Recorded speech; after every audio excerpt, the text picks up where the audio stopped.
Samuel Ekpa is doing something about this Biafra referendum. I don't know. I don't understand the kind of referendum he's talking about. You know, I think I've made statement in that regard on this platform. I don't understand that kind of referendum. You know, if there's going to be a referendum, I don't know where it's coming from. I don't know who that's there. I don't know the institutions that are involved. I'm not seeing anything, you know, in this part of the world. Do you follow Samuel Ekpa? I do not follow him, and I don't think I will follow him. I would follow him, you know, because you see, the modus operandi is I'm not comfortable with it. You know, the way he does his things, I'm not comfortable with it. If, like, let me tell you, unless they want Igbos to continue dying, you know, with all the way, you know, they are driving the issue of Biafra, we have died enough. If they feel the thing must stop, then build enough capacity internationally. Let us be hearing what leaders are talking about Biafra. Like they are talking about the issue of, you know, Hamas and Israel. Why is it that every time and then somewhere in one corner in Finland we are hearing referendum? An ordinary Igbo man in Lagos, in Kaduna, in the east, does not know where the referendum is holding. And you are talking about what kind of referendum are you talking about? The UN is not there, no international observers, nobody is talking about it, no reputable organization is making statement about Simon Ekpa's referendum. So I think, you know, if that is his own way, you know, of carrying out, you know, propaganda or making propaganda. Yeah, of course. You are calling what Samuel Ekpa is doing propaganda. Yes, please. You know why I say it's propaganda. You understand? It does not have a root. That's just the truth. It does not have a root. When I thought Nnamdi Kanu recognized. You know all these things. He's the one that is saying it. You know all these things. When he said 200 weeks stay at home in the south, it didn't work. No, I'm asking you, did it work? When IPOB came out and said that this thing is going to stop, didn't it stop? That's what we are talking about. Let him continue. I mean, I see it as propaganda, which is okay. In a battle like this, in an atmosphere like this, when you are talking about freedom, a lot of people carry out different types of, you know, propaganda, you know, not to drive their ends and objectives, which is okay. But for us, for somebody like Simon Ekpa to talk about referendum, on what capacity? Okay, thank you very much. God bless your contribution. Thank you. Let me say very clearly, because there's no time, we must understand fundamentally what the Nigerian security architecture is about. Nigeria security is not meant for Nigerians. Nigeria security system is for the elites, those in power. Nigeria security system, therefore, operates what is known as a police state. All our policemen, our electronic system, our investment in recruitment, the judiciary, is meant to protect those who are in charge of Nigeria, the owners of Nigeria. Abuja tells you all of it. You find more policemen about 1 mile square here than you can find where Boko Haram is ravaging Nigeria. I drove from Zamfara, or was it Kebbi, to Sokoto. There was no single checkpoint. But if you threaten the Nigerian ruling class today, you will find that you have security in this country. And as most of you know, I'm a regular with the courts. I have over 3 criminal cases, including one that will come up tomorrow for cyber crime. I have another one, treasonable felony. My prosecutor before is seated here, S.A.N. Liman, who prosecuted me unsuccessfully for treason, and after that he abandoned the prosecution. I haven't seen him until today. So I greet you. You are welcome. He's now representing Emilocom. And I must say to you as well that for us to get a Nigerian security system for the Nigerian people must be able to vote for a Nigerian leader. Because any leader that is voted for religious reason is going to be the leader for the religious movement. That is voted on ethnic basis can only represent his make concern. Any leader that is voted on the basis of any primordial sentiment will only represent that primordial sentiment. That's why understand is that it's not going to get better, so that we'll not keep having these unrealistic expectations. If you look back at our democracy since 1999, we have never had a better government. So go think back 23 years. It keeps getting worse. It keeps getting worse. It has never gotten better. So we need to have that reality behind us while we are looking at the future. Because see, life is lived forward but understood backwards. We have never had a better government. So to believe or expect that, oh, this one will be better than the former one, you're going to be setting up yourself for trouble. So that's number one mindset you need to have. It's not going to get better. Even when we look at it prophetically, darkness will cover the earth, gross darkness the people. So it's not going to get better. But we're going to go through what has happened with this new government is that they are making the right decisions. Now, the right decisions they are making is going to make things tougher. But if we are able to weather the storm, there is light at the end of the tunnel.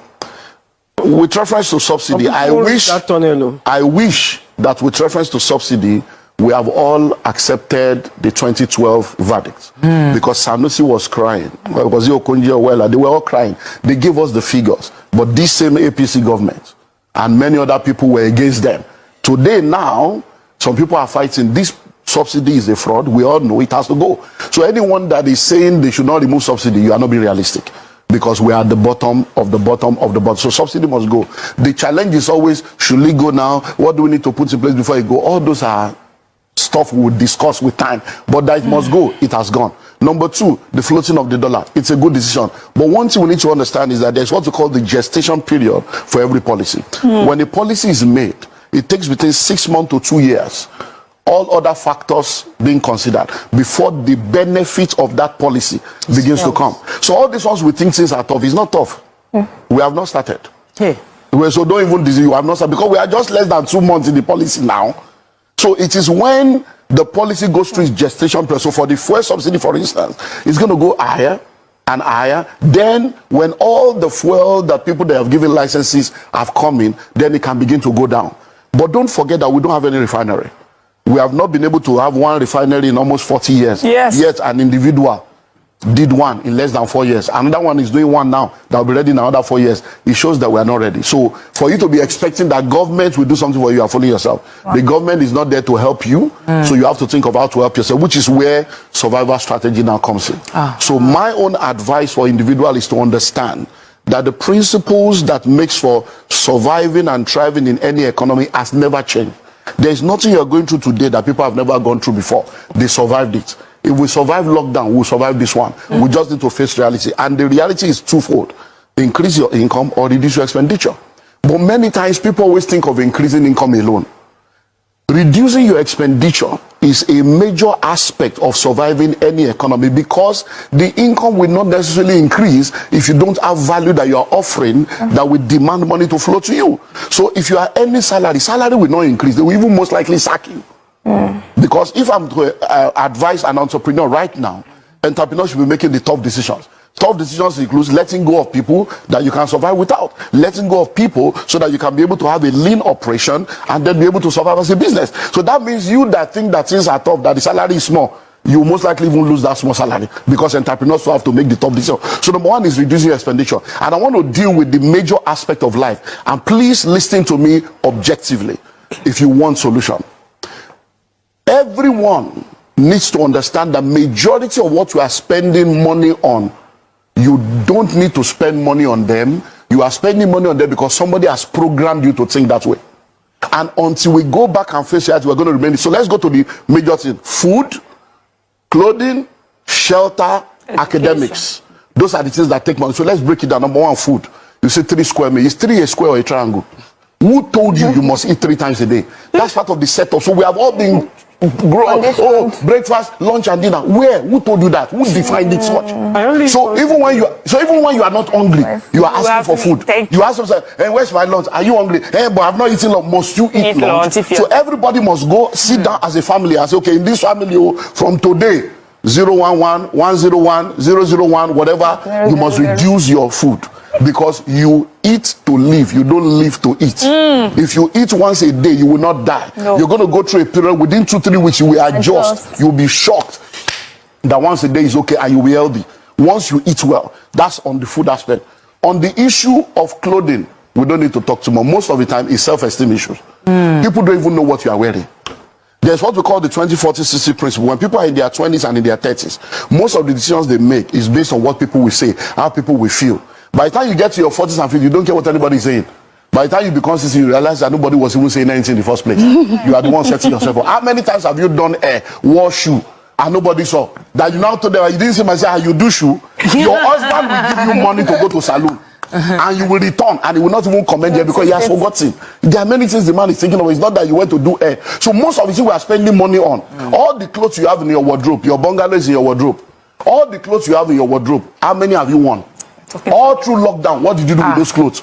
We are bag and shoe to match. Our destiny is not matching our bank account. We are wearing bone straight. Our life is not straight. Amen. We are wearing 3-piece suit. We don't have three-story building. We need to cut down on all the waste and excesses. Then let's go to shelter. Now you have a wife. Many of us grew up in room and parlor. You want to stop him? Husband, wife, and 5 children. We grew up in one room. We grew up in room and parlor. We survived. Cutting was what our parents were using to survive. They didn't have car, they were happy. Now you have cars, you are sad. Now you are in duplex, you are frustrated. Why? Because we have built our appetites over the years based on materialism, what people will think, what people will feel, and we have set ourselves up. You'll be amazed that in Lagos today, the illiterates are the landlord, the educated ones are the tenants. All those people we call illiterate that we think they don't have brain, they are the one buying land, building houses. You now, you go and park a 14 million naira car in an 8 million naira rented apartment. You think you are a big boy, you lack understanding. And the tenant will be calling you a guy tenant, landlord will call you a guy tenants. So we need to cut down on houses.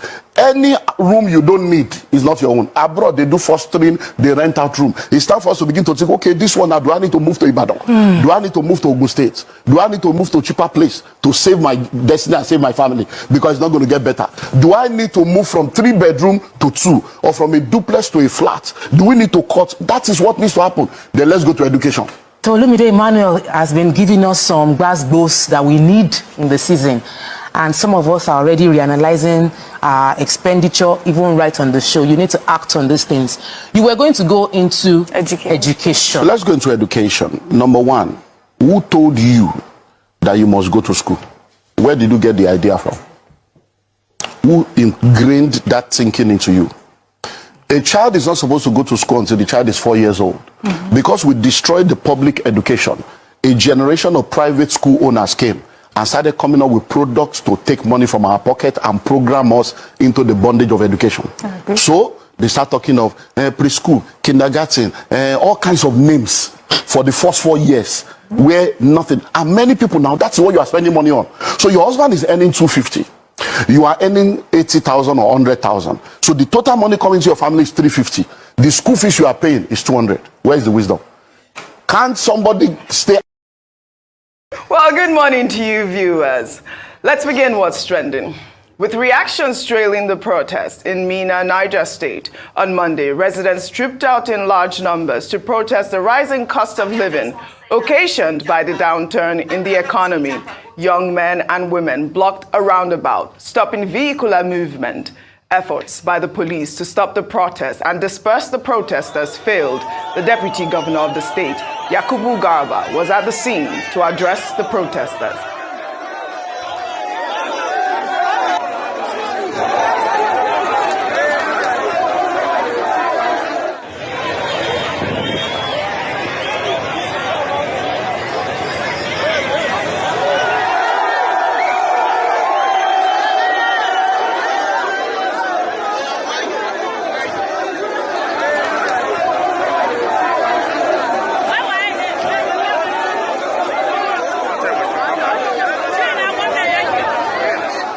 Look at that large crowd. Well, there were also protests in Kano State on Monday. The governor of the state, Abba Kabir Yesufu, in an emergency meeting with business community in the state, decried the hardship and starvation faced by Kano residents. The governor said many people are living in misery, starvation, and acute hunger, which has resulted in the death of many residents who cannot afford food.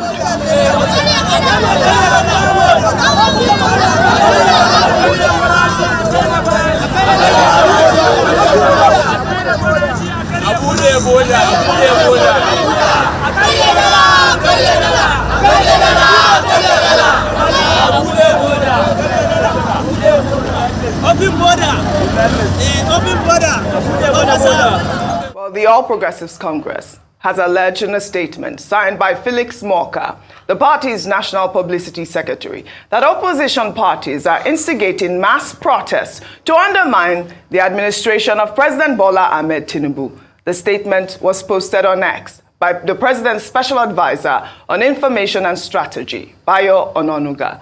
The statement reads in part, in its arrant desperation to portray the All Progressives Congress APC-led administration as underperforming, opposition parties have resorted to instigating unsuspecting young people to protest in the streets of some major cities. The protests in Mina and Kano earlier today were the manifestation of this devious and unpatriotic plot. That the protests happened simultaneously in both cities is not coincidental. It bears a bold stamp of an orchestrated and coordinated effort to instigate unrest and undermine the government.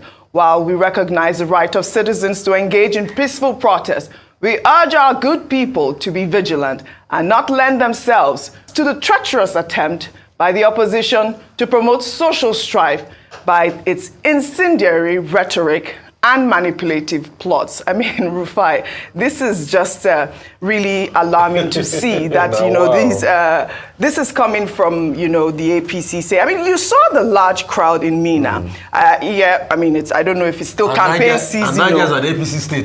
Exactly. I don't know if it's still campaign season. But this is real. This is real. Let me just take a comment from Shehu Sani, who wrote, the protest in Mina, Niger State, against the high cost of living falls within the ambit of the right to peaceful dissent. Protest against the cost of living was also done in other European cities experiencing economic pains. The protest is simply a message and a call for immediate and impactful measures to address the problems of the epidemic of poverty in the country.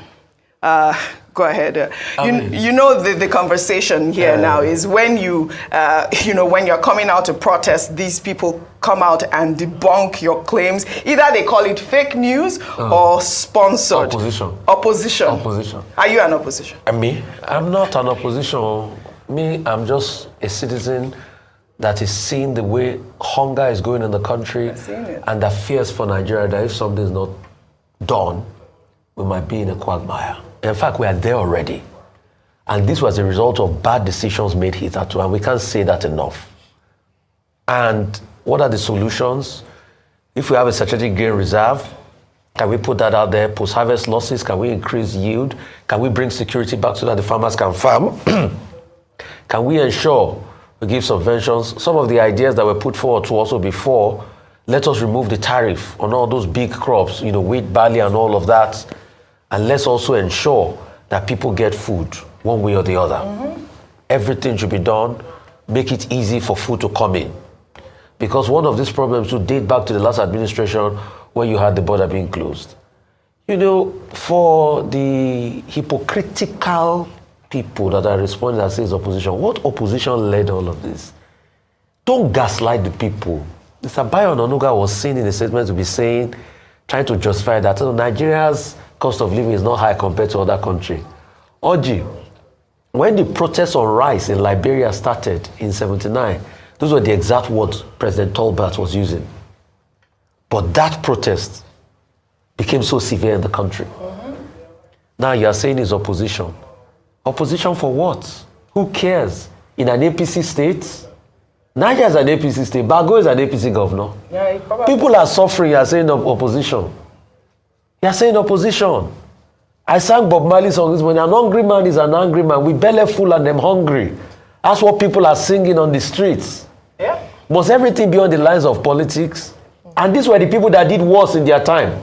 You know, my favorite pastime now is I go and dig out all the old tweets of President Bola Tinubu and I'm just reading them. Which tweet is this one? It's one of his old tweets. His tweets are playing. You know, Okay, Twitter doesn't forget. Okay, go ahead. Read this one. This one, he said, Nigeria's security situation is precarious. Nigerians are tired of excuse and explanation. They want protection for their life and property. Many of his old tweets. Yes. This was the same people, too, that led protests. This is it. In their own time. Why are people so hypocritical? Why can't they accept what they dish? This is it. This one is not led by the opposition. These are people revolting. They are hungry. Ebim Pawa. Is it opposition that organized people in Lagos Island, the base of President Tinubu, when he came to mosque? Yes, and they were saying Ebim Pawa. Was it opposition that organized that one? We saw that. Is it opposition that tell Wasiu to go and sing? That's it. Ilu down. You didn't send me that video. I'm going to send you. Is it opposition that instigated Wasiu and Ide Marshal to sing? It's unfortunate.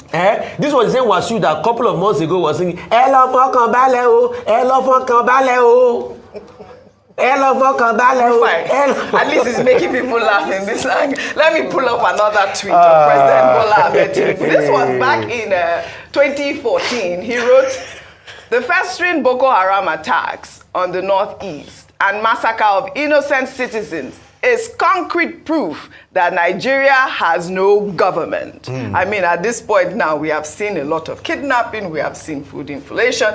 Ayo, I cannot go to the store and not cry. I'll send you a video. When they are ringing up those food items, my heart is like jumping. Oh, you wait for them to ring it. Yes, sir. I use the feature where you check before you go. Start to remove it. Remove. Well, before I come to you, though, the First Lady of Nigeria, Senator Oluremi Tinubu, has assured Nigerians that the hard times being faced by Nigerians will soon come to an end. Remi Tinubu gave the assurance on Monday in the State House during a meeting with the governor's wives on her pet project, Renewed Hope Initiative. Times like this calls for sober reflection, hence all hands must be on deck. We all need to continue to pray and work for peace and stability in our nation. Let us remain steadfast, supportive of one another in this particular time we are passing through as a nation. It is only temporary and would fade away sooner than we anticipate. In Jesus' name. I appreciate every one of you right there. Thank you very much for your time with us today. I appreciate you all. Today is Tuesday, 6th February 2024. We're going to be talking about the things that's affecting us here today. I have a couple of articles to present, but I'm done with videos already. For those of you that are going to be joining the panel, I believe you have noted everything that I've presented so far. Thank you very much, my people. I will repost the link. I posted a link earlier on for those of you that want to join us. Please click on the link and join us right here. We're only 2 here for now. But meanwhile, I'd like us to quickly move on now with the article. But before that, I'd like to appreciate some of you right there on the comment section. Thank you very much, Mommy. Thank you very much for all you do. Mommy Diaspora, I appreciate you always, always, always. I want to appreciate those of you that have already supported us financially. I want to be Ferdinand. Good evening to you, sir. It's good to have you here today. Thank you very much for the support. Peter Ife, thank you very much for the support. I appreciate every one of you. Good evening to every one of you right there. Moneo Ferreira, thank you very much, sir, for joining us. Abo Azi, I can see you. Thanks for all you do. Victorious Stephen, I appreciate you all, my wonderful people. Thank you very much, Madam Luke. I can see you right there. Sin TV, Grace, I can see you all. Thank you, Jeko Obedient. Thank you, June Obaseki. It's also good to hear from you, June Obaseki. It's been a while as well. Thank you very much, my people. Adelaja Ogumbiyi, thank you very much for joining us. Good evening to you. Mark Gold, I can see right there, and many others that are just joining us or that have joined us already. May God bless you all, Amaka E, and many, many, many more people right there. I would like us to quickly move on right now. Let me present what I have for you guys so that we can start talking on time. As you all can see, yesterday, because I was talking about the time that we spent here, we spent about 6 hours, almost 6 hours yesterday. Some of you said that I spent so much time in my presentation. So today I said, make I see if I can limit the time of my presentation as well. I'm going to try to work on that because nobody's perfect. I thought maybe I was doing something good. So I'm going to see if I can bring my presentation to you guys like a maximum of 30 minutes. But I don't know how we can work on that, but we'll see how we can work on that. But meanwhile, let me move on. We are still in the process of the of the presentation right now. But still, I'll see how fast I can so that I can give opportunity for the people on the panel to start talking.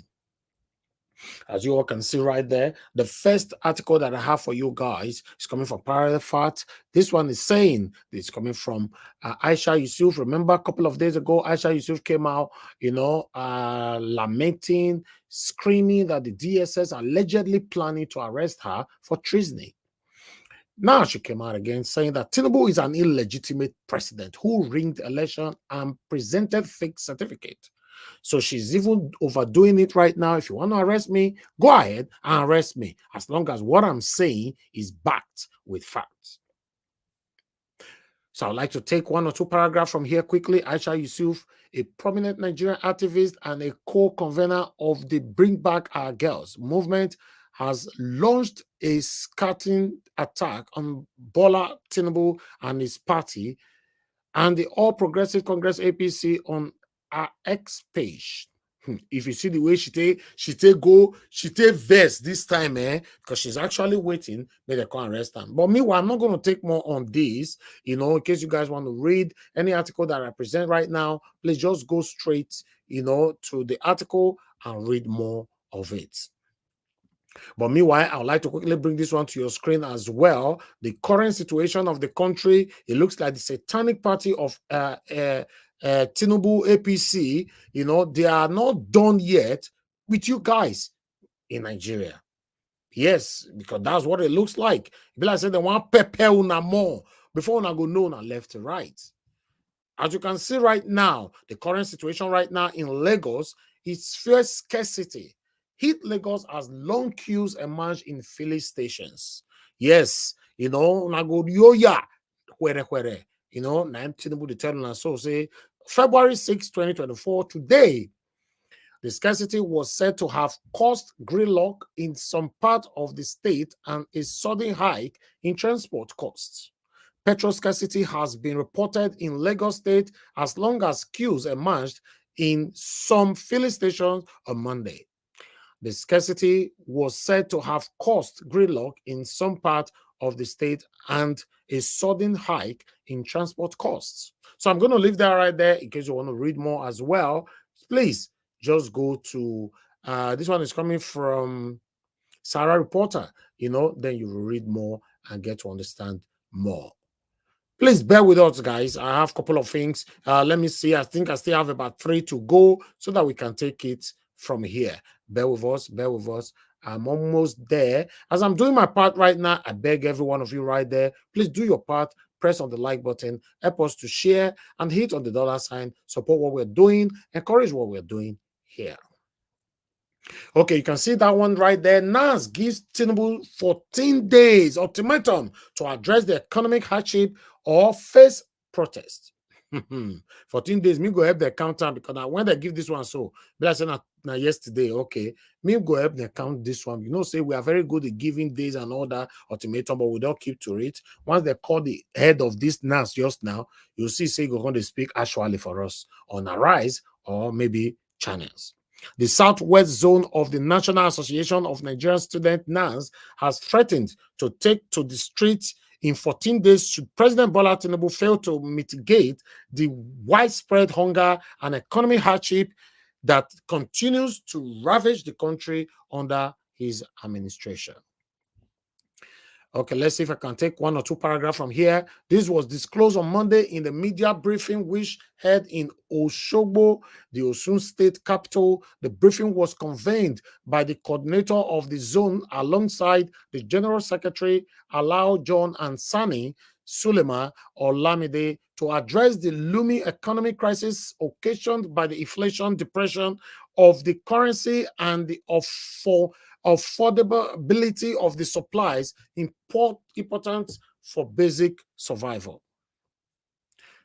So they went on by saying the association is hereby issuing a 14-day ultimatum for the President Tinubu to respond to our demand and implement concrete measures to tackle the cost of living crisis. Failure to do so will result in mass protests, the group said.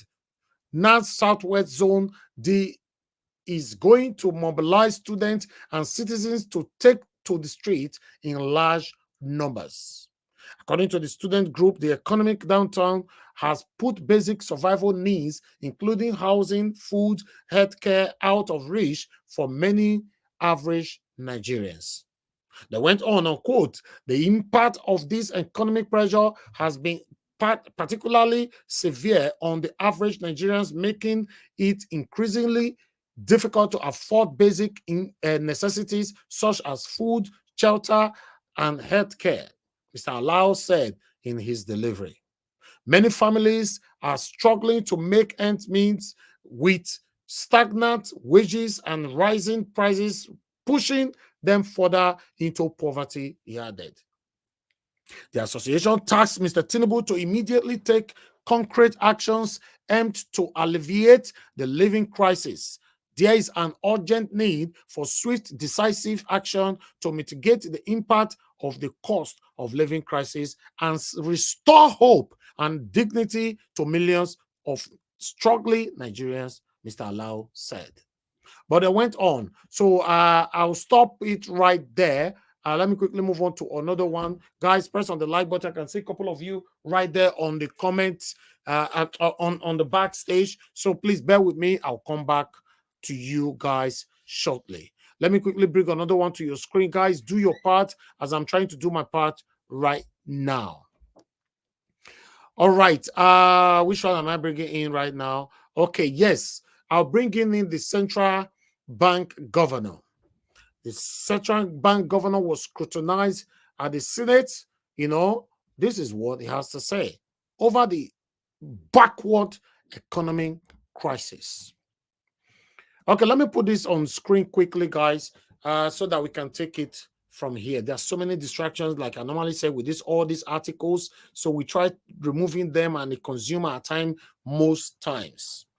Central Bank of Governor, Finance Minister appear before National Assembly, failed to give concrete solutions to Naira free fall. Hey God, even the governors and all of them now, the central bank or whatever governor, they don't even know what to do. Everybody is confused. They ask me, who me I go ask? That is the situation of the country right now. The Apex Bank governor, during his appearance before the lawmakers during plenary in Abuja, briefed them on the free fall of the Naira and other issues affecting the monetary side of the economy. The governor of the Central Bank of Nigeria, CBN, Olayemi Kaduso, the Minister of Finance and Coordinating Minister for the Economy, Wale Edu, the Minister of Budget and National Planning, Atiku Bagudu, and the chairman of the Federal Inland Revenue Service, Zach Adediji, on Tuesday appeared before the House of Representatives to speak on the current state of the Nigerian economy. I'm just going to leave that right there as well. In case you want to take on that, please go to Sahara Reporter and read more. I think I still have 2 more to go, please. Bear with me. Let me quickly put this right there. You know, since I try my best, they try my quick do them before I go attack me and say I don't take forever to present everything finished. Please bear with us, guys. It's not too easy doing this job here. Okay.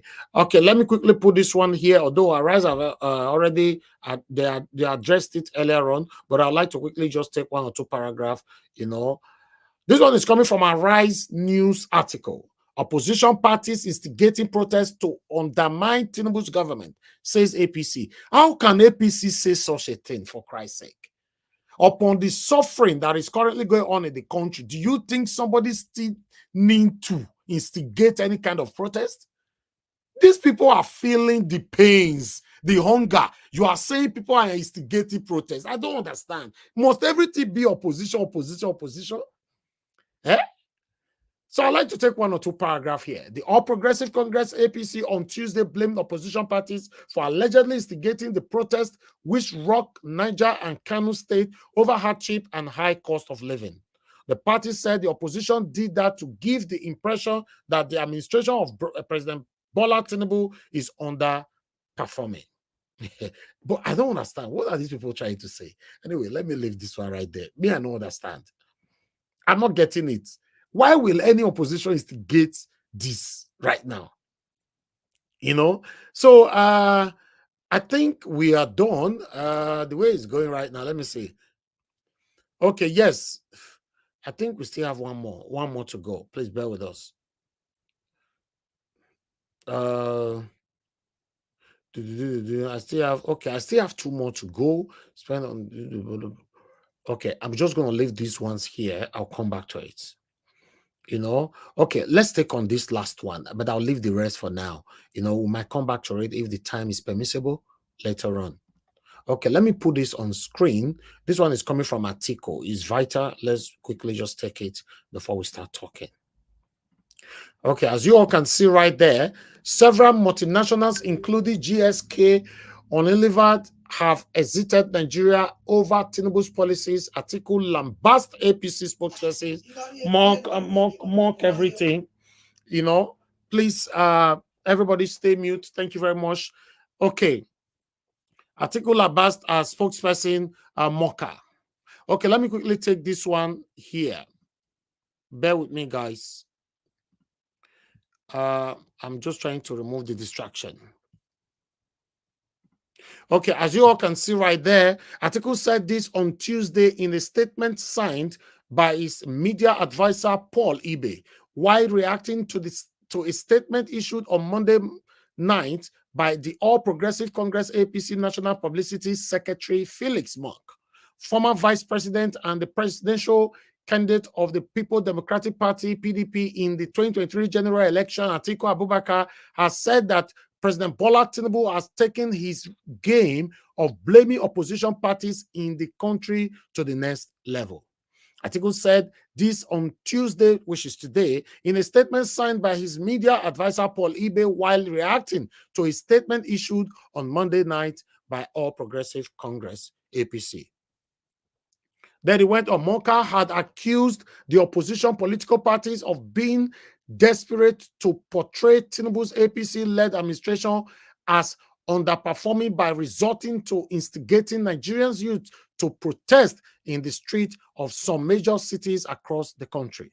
The ruling party alleged that the protest in Minna, Niger State, and Kano State on Monday over high cost of living was orchestrated by the opposition political parties to present threat to public peace and national security. Sahara Reporter earlier reported that the Nigerians, including supporters of the APC on X, formerly Twitter, berated the President Tinubu-led government over the inflation and hardship in the country. I've talked this one since. Why will anybody, instigate the people who already suffer? I don't understand. But I'd like to take on this. Let's continue.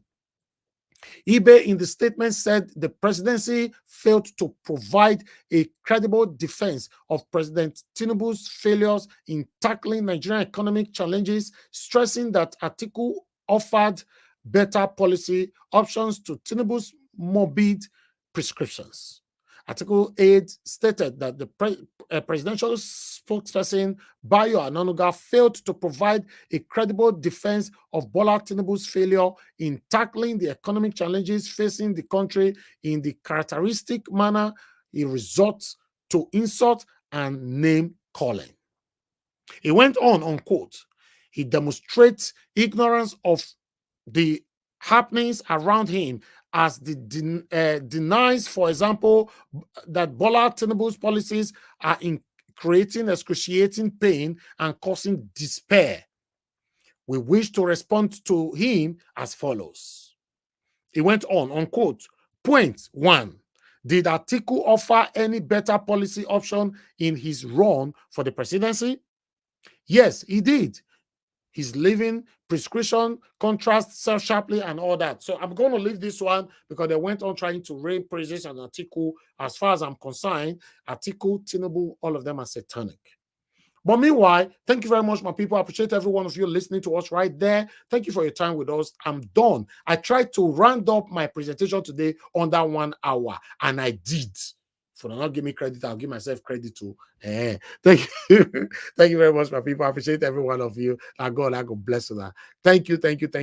I can see June Obaseki. Thank you very much for the super chat while I was talking. May God bless you, madam. I appreciate you always. Every one of you that is supporting us directly or indirectly, sharing our broadcast, supporting us financially, joining our panel, calling into the show, commenting and otherwise. May God bless every one of you. We are here talking about the things that is affecting you and I. Meanwhile, I would like us to start talking. I'm going to start with the panel because we have Mr. Alex. I'll pick up calls after Mr. Alex. If anybody calling in, I got 2 missed calls already. But let me start with Mr. Alex. As you know, he's joining us from Nigeria. I always like to prioritize him. Thank you very much, Mr. Alex, for joining us today. Good evening to you, sir. Please, I'd like you to talk to us. Thank you, Mr. Niger. I say bountiful salutations from my domicile and from my audience table. Thank you for always lending us your social media vuvuzela for us to express and code, our ideas to the people. I greet those on the comment section, my fellow panelists, and of course, viewers worldwide. Coming to your platform, Niger Watch, is not a right, it's a privilege. I don't know how you built your platform. I don't know the things you went through. So I thank you. I'm always humbled to come here, to learn and also teach people. And also lend my voice against injustice. And also lend my voice to impart knowledge to Nigerians around the world. Let me sound a warning to the federal government. I know they are listening. Even their agents are on this platform. Do not touch. I repeat, do not touch Aisha Yesufu. She's an Edo daughter. She's an Edo blood. Don't do it. Don't touch her, regardless. Don't think about it. We are not Lagosians. With respect to Lagosians, this is not Mohbad case. Don't do it.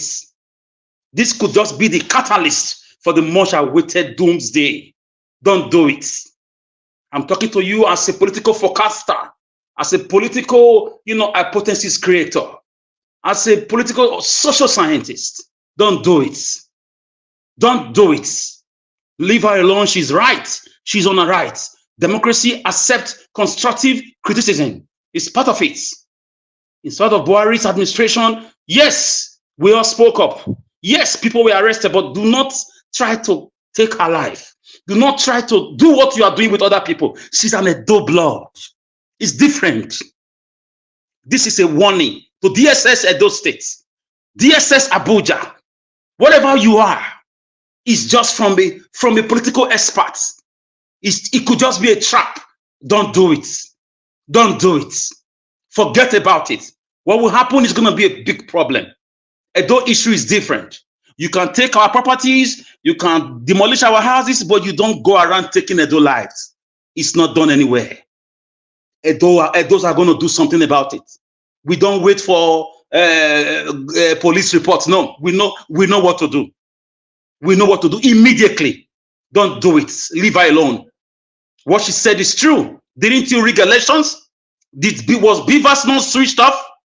Is Nnamdi Kanu not still in jail against the Supreme Court's judgments? Are people not suffering? Are people not being kidnapped? Are people not being raped? What has she said that is wrong? Don't do it. And I want to join all social media influencers, those who stand for justice and human rights, and those sons across the globe. Thank you. You are already speaking up. I'm joining my voice. I particularly joined this platform today because of this. This is the nitty-gritty of my verbosity. Do not try it. Don't do it. Leave her alone. You may just be matching the red line. Don't do it. Yes, government is powerful, but not in all cases. You choose your battles. She's an Edo daughter from Auchi. We have Muslims there. She's our blood. We are not other people. Please leave her alone. Tinubu, APC Edo State, pass it to your party gangsters in Abuja. Pass it to DSS. Don't do it. The governor in Edo State can attest to that. They know their boundaries. You cannot go around taking Edo lives directly like this. Fulani Esme did their issue. We put up a resistance through the social media and physically we did. We don't care what happens. Don't take our children's lives. We are not from other regions. I don't want to break the rules of the platform. Don't do it. Don't do it. Don't do it. Don't do it. Don't do it. Thank you, Mr. Nijawash. Thank you. I've listened to her over and over again, and she has our support. I trust Edo. I trust my Edo people. I trust them. I trust Nigeria. It's not about tribe now. I'm speaking for my own right now because we don't have a country. It's a fraud. It's a scam. PVC has proven to be a scam. INEC has proven to be a scam. It's a fraud. And it will always be a fraud until we sit down and tell ourselves the truth. I will not even want you not to do it. If you want to do it and wait. It will start again from Edo State. And this time around, it will not be like before. Because we are looking for how to express ourselves. We've not seen that right channel. If you want to give it to us, up to you. But I will advise you, don't do it. You've stolen a lot of money. You don't care about lives. You are busy gallivanting around the world. Instead of turning the country into a construction site in development, you are busy buying cars for 160 million. You are busy acquiring material things to show the darkness, the wickedness of a black leader. That's how they behave. 99% of them. The darkness. It's only wicked men and women that rejoice in darkness. Your country has no electricity. Listen, guys, I'm talking to you with a candle light. This is a candle light in my parlor. I've not gotten fuel for my gen. This is a candle light in my parlor. I've never opened my camera in a very long time. This is a candle light. It's only wicked people that rejoice in darkness. I'm working on gadgets given to me by my siblings abroad. That's why I'm able to join the platform. So it's only evil men, senators, rep members, governors, they rejoice. They gallivant in darkness. They rejoice in dirty water. Our people have no water to drink. If you don't have money to sink borehole, you are gone. You are sunk in this country. Don't touch her. Don't think of it. She's an adult daughter. It's a warning. Pass it. Tell it in guards. Publish it in the streets of Askelon. Let the APC see it. And let the PDP behold it. That this is not one of them. She's different. She's from the great ancient Benin Kingdom, and she enjoys that protection. May I remind you that the NSAS, yes, it was being promulgated from 2012 and 2014, but the action part of it started from Delta State and Edo State. Benin City, precisely. Don't do it. Don't touch her. Don't dare. Don't dare. It's going to be too bad. And of course, you know already. You know from history. Babangida must go started from Edo State, Uniben students. So we are being incapacitated because of this fraudulent, fragile character. When we speak the truth, what are we asking for? What do we even want? What are we asking for? Medical care. You go abroad, you see these things. Is this how you hate your citizens? What did she say? That is a lie. What did she say? What has she said now? That is a lie. Was the election not really rigged? Are people not suffering? Are people not dying of insecurity? Intentionally orchestrated by people in power? Have we not been talking? Was she not part of those that sparked up the NSAS protest? It was a speech that ignited those in Edo State about end police brutality. So we are observing it carefully. I'm sending this warning to the governor of Edo State, to the APC members in Edo State, to the PDP members in Edo State, to the political cabal, the DSS in Edo State, politicians in Edo State. Leave Aisha alone. She's an adult daughter. She's different. Don't try it. Don't try it. You will definitely remember me that I warned you from a professional angle, from an historical angle. It's not everything your bullet will do for you. Don't do it.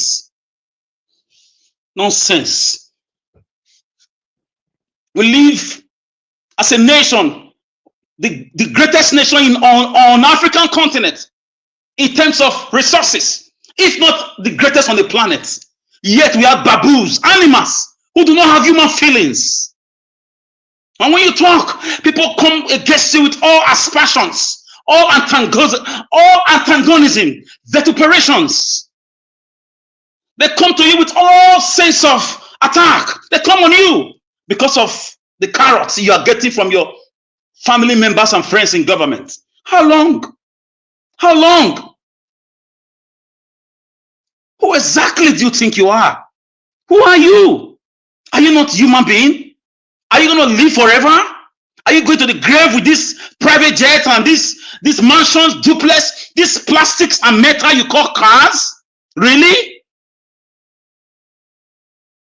Who exactly are you? These are the questions Mandela asked his friends. These are the questions J.J. Rollins asked his friends. These are the questions, Sankara asked his friends. Who exactly are you? Are you with the enemies or you are with the people? These are the questions Mark Antony asked the soldiers of Rome in Julius Caesar, asking, who are you? Are you just a passing being, corrupted being, or you are a human being who wants to live and fight for others to live? Fight for women to have access to medical care. Fight for children to have access to education. When countries are building your country, making children, if your child is not in school, you'll be in prison. Somebody is coming up to tell us on TVC that a child does not need to go to school until he's 4 because of bribe. Who exactly are you? Are you not worse than Satan himself? People are building their countries. You are busy wickeding your own citizens.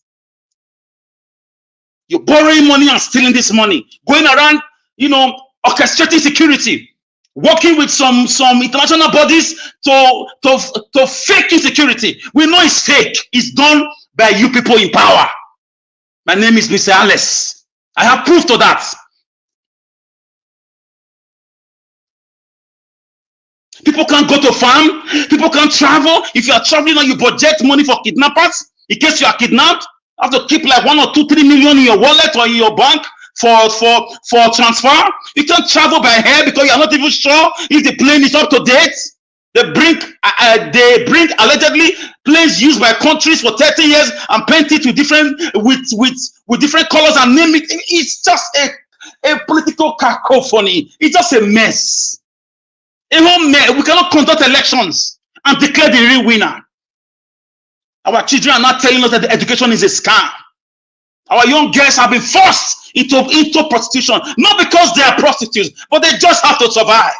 You don't judge them. Countries pay their citizens for not being employed. It's called unemployment benefits. Countries support you when you have ideas. They give you grants and loans, payable in 10 years or 20 years.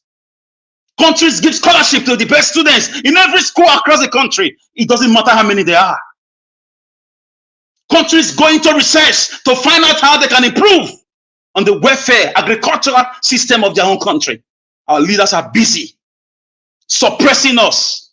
Look at it. I told you here that dollar will go to 5,000. I said it during the campaign. I said it. Go and play those videos. I said if Tinubu comes in by omission, by commission, or by hook or by crook, Nigeria will turn to Somalia. It's coming. I said a dollar will be 5,000 naira to a dollar. That is what we are going there, guys.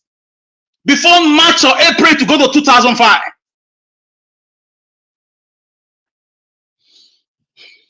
I said it, and I'll keep talking. It took Mandela and his friends almost 30 years to get it right. We are not even started talking. Nigeria was thank you for your platform. God knows why he brought internet. This is like the rope to the dying citizens of Nigeria in the deep blue sea of wickedness, of heartless and corrupt vultures who call themselves politicians. Social media has become the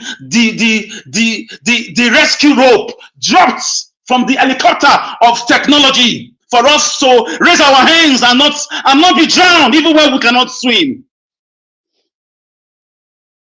We have evidence that we won these elections. When the election was going against them, they quickly turned off the beavers. What has she said that is wrong? I'm in my house now for 2 weeks, no electricity. 2 weeks. I'm surviving on the benevolence of my siblings abroad and of my savings. But how long will I be living like this when I am from a country that is #1 oil producing country in the world, in Africa, and a member of OPEC? What a paradox. paradoxical, nonsensical, and a non sequitur indeed. And they gallivant among, themselves in across borders of the Western world. They see technology, they see education, they see the good roads, they see citizenship, they see security, they see everything. Why are you dark towards your citizens?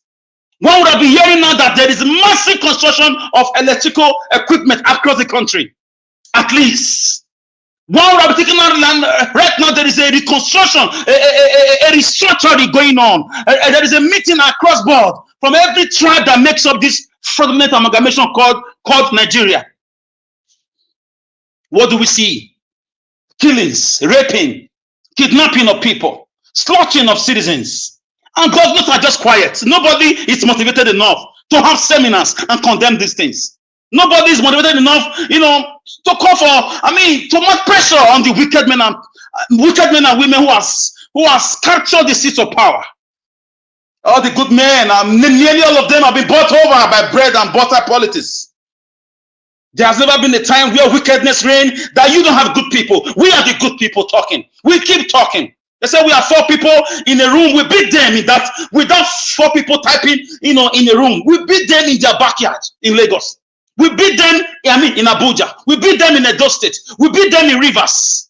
They had to resort to switching off beavers. Announcing election result in the middle of the night. Don't touch her. Don't touch her. Don't try it. Don't think of it. She's an Edo blood. Have that in mind. Forget about her religion. She's an Edo blood. She's not from Plateau. She's not from Nasarawa. With respect to those from there, she's an Edo blood. Let her sink. Let her sink, guys. Pass this message. Let it sink.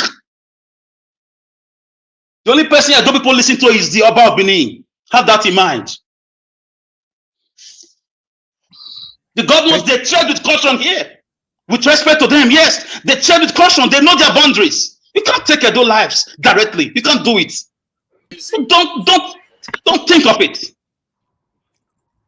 Okay. Let me just round up with this. I'm very emotional and I'm very angry with this. And the guys that are going around collecting money from allegedly from this party, for this evil to go on. Listen, your punishment is going to be worse. There's a life after here. You're going to face your maker one day. Don't know what you guys enjoy from wickedness.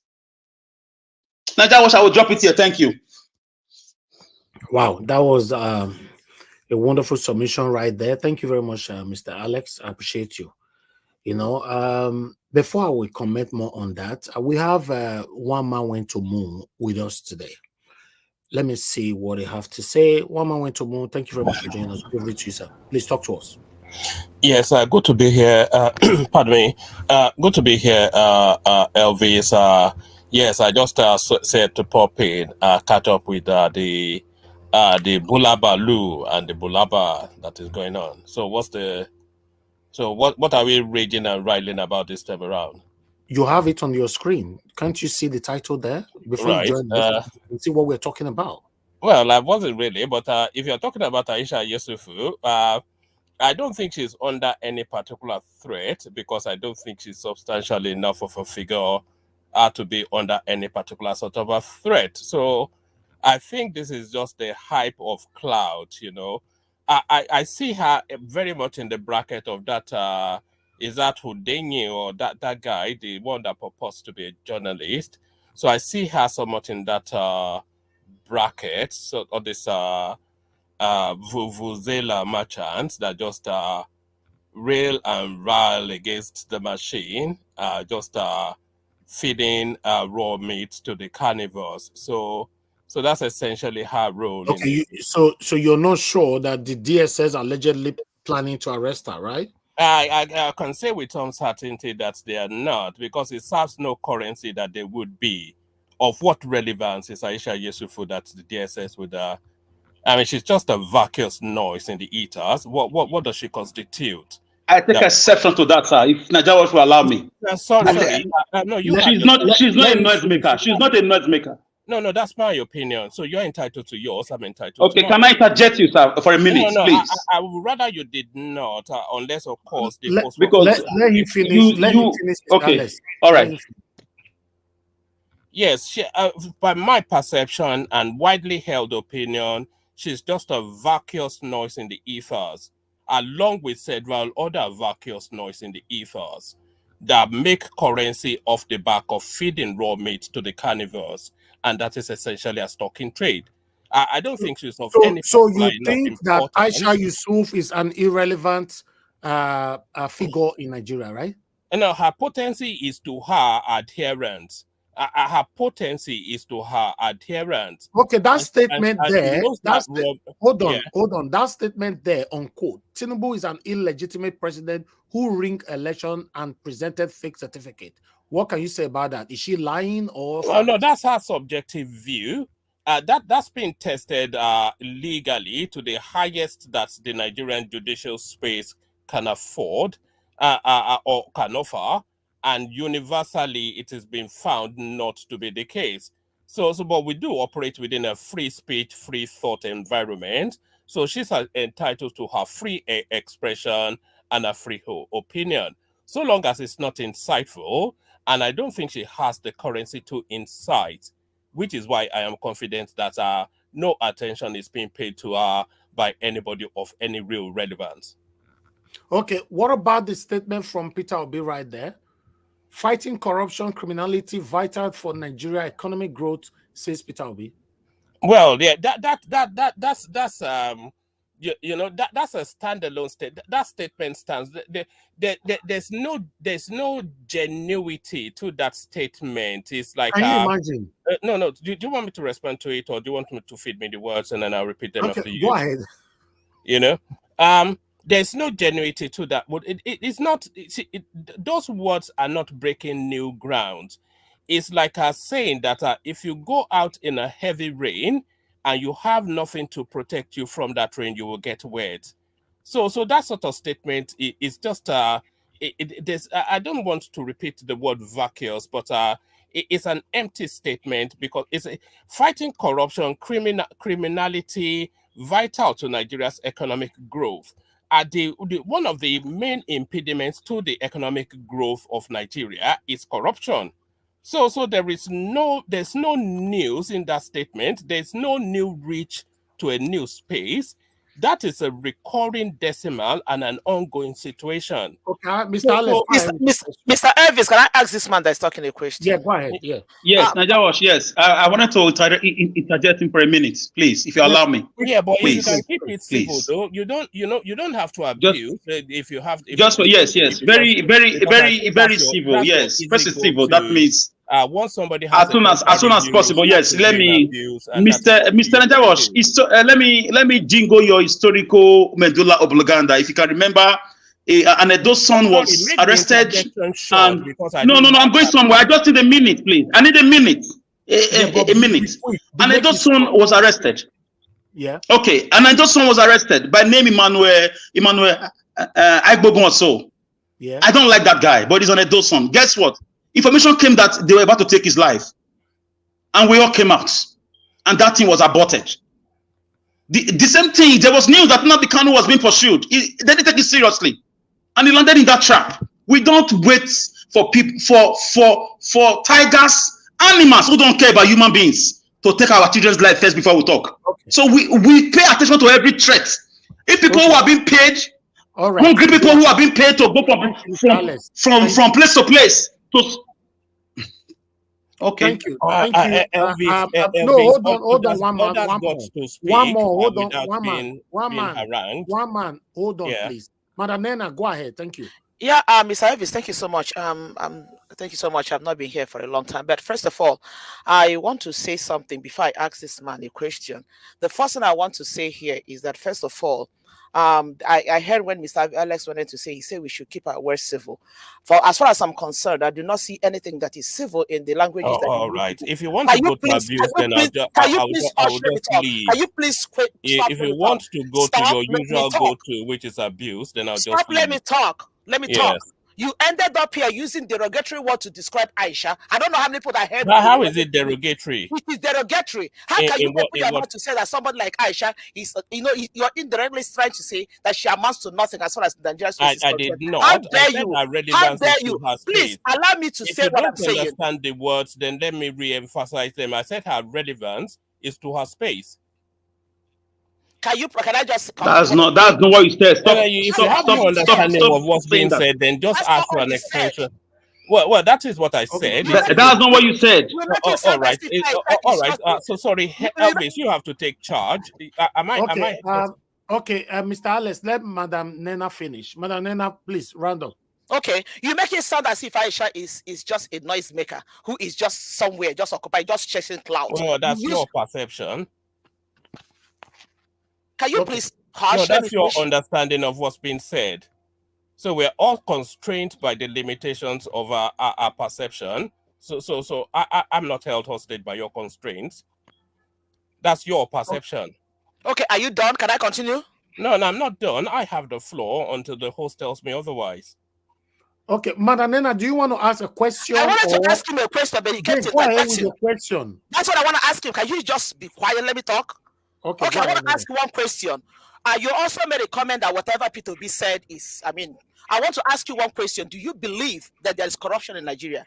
Do you believe that there is criminality in Nigeria? Do you believe that Nigeria's economy is impeded? Do you believe that? Okay. Well, we all know. It's not even do I believe. We all know this. So yes, we all know this. That is why I am saying there's somewhat an emptiness to that statement, because that statement breaks no new ground. There is no new breakthrough. It's a vacuous statement. It's utterances for the sake of utterances, because it doesn't involve anything. Nothing evolved from this, because Madam Nena, already known. Madam Nena. Yes. So, Madam Nena, please. All right. I only have a couple more minutes, so however the host wants to use it. Okay, Madam Nena, thank you. You will talk later. Mr. Jonathan, quickly. Mr. Elvis, let me ask you. No, it's not a heckling session now. You let the first speaker speak. Pass the message to those that sent you. Aisha is from Edo State. The reason why this is happening, you usually do the abuse after I'm gone. So the reason why when I'm gone. The reason why this is happening is that because whenever you give your submission, you run away. I have a contrary view. You always run away. You don't wait. I have a you don't wait for people to counter you. So wait now and receive the country properly. Mr. Elvis, but they can Mr. Elvis. But let me speak. When you tell those that sent you, she's from Edo State. Don't touch her. Do you entertain contrary views, or are you just here to mantra chant? No. You are here because you are sent to counter me, and I'm aware of that. Counter you, or you as a. Of course, they sent you always, as usual. No, but you as who, though? You as who? My brother, you are being paid. I say to your face. You as sorry. Mr. Alex. Answer the question. You as who am I countering? In what capacity? In one man. Let me say this quickly. You are saying that we should allow you to speak, and I know I'm not saying allow me to speak. If you don't allow me to speak, then I'll say a polite goodbye and make my way. You hold on. Yeah. Whenever I allow you to speak on this platform, when you are done, you run away. You don't want to take questions. Because I'm pressed for time. I don't have the time to spend. You hold on and let them talk to you. You can't come here and pass. If you don't have time, you don't come here. I'm not talking to you. What do you mean by that? Wait and let Mr. Jonathan go ahead. Yeah. Thank you very much, Mr. Elvis. He was saying that Aisha is irrelevant and empty. In fact, he went ahead. He said the statement is vacuous.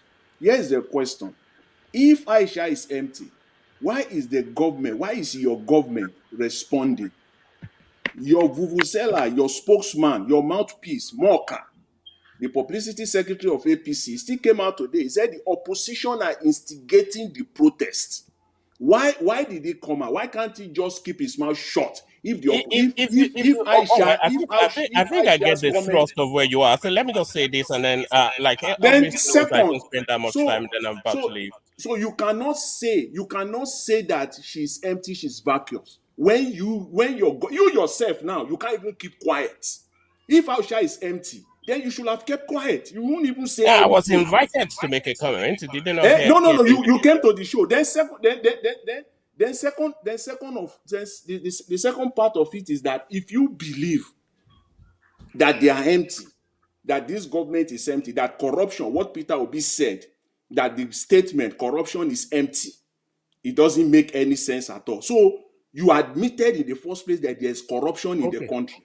You then add to it that any statement with regard to corruption is All right, empty. this is too long and winding. Elvis, with your permission, I'll take my leave, and then you guys can do All right. that Can you abuse mute that you yourself, usually Mr. do after I Jonathan? leave. We are getting Yes. feedback from you, please. Yeah. Mr. Jonathan, please mute yourself. We are getting the feedback from you. Augustine, do you want to say something? Niger what? Good Don't evening, say yes or everybody. no, sir, please. Yes, of course, yes, now, yes. So go ahead now. Yeah, So that is you it? can Is take it? all of us together. Have I yielded the floor to him because I only have a moment? Let me just No. serve They my want to ask say, you take my questions. They want leave, to ask and you then you guys questions. can do the abuse that you You are usually here do to after I speak. leave. No, Mr. Niger Watch, he has to. We don't usually interrupt callers here, so I don't know why this is going on. Yes, so you need to let him exactly. finish speaking, and when he finishes speaking, they can respond to whatever he got to say. This is becoming like a robbery now. No, Madam Luke, don't tell me how to do my job. You No, just I'm not. We usually whenever don't you hold on, right. Madam Why Luke, is hold it an on. exception? Madam Luke, let me please take hold my on. leave, and then you guys Whenever can this man comment with comes your here, abuse, he speak whenever and run I leave. away. So I thank know you for what I'm having doing. me, Don't tell Elvis. me how to See do you the later. job, please. Whenever he speak, he run away. He gives false information here to mislead the gullible Nigerians, and he leaves like he just left now. You are telling me why Everybody cannot be talking at the same time and jumping on his throat. That's how it's supposed to be, Madam Luke. That's not correct. That's why it's a panel. You don't just disagree for the Do sake. you know You one don't man went to disagree move? for the sake Madam of Luke, the disagreeing. last time this man came, he spoke rubbish and left.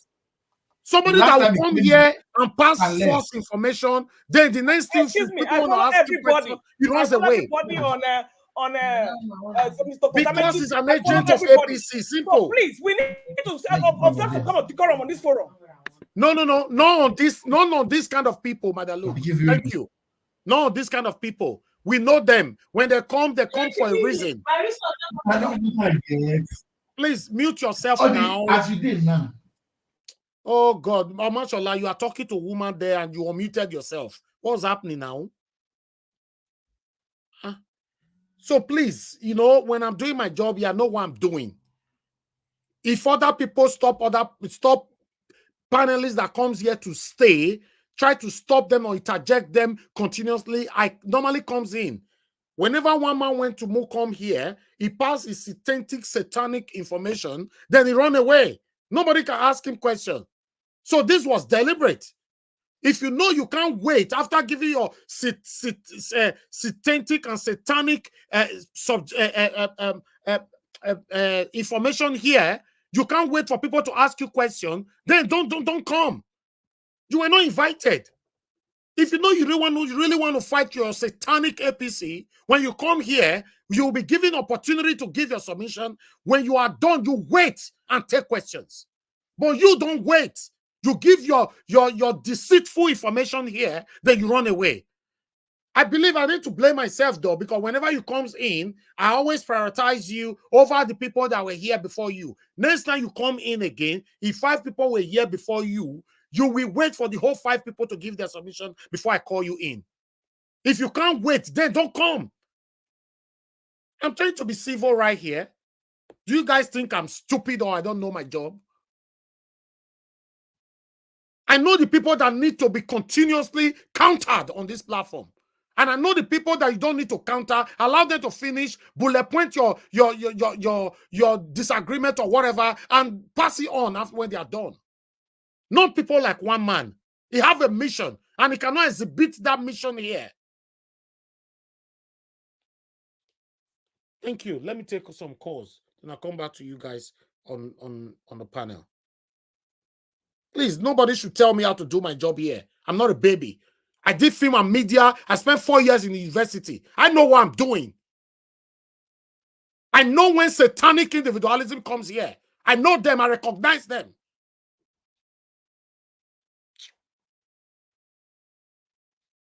Let me return some calls because a lot of people were calling in.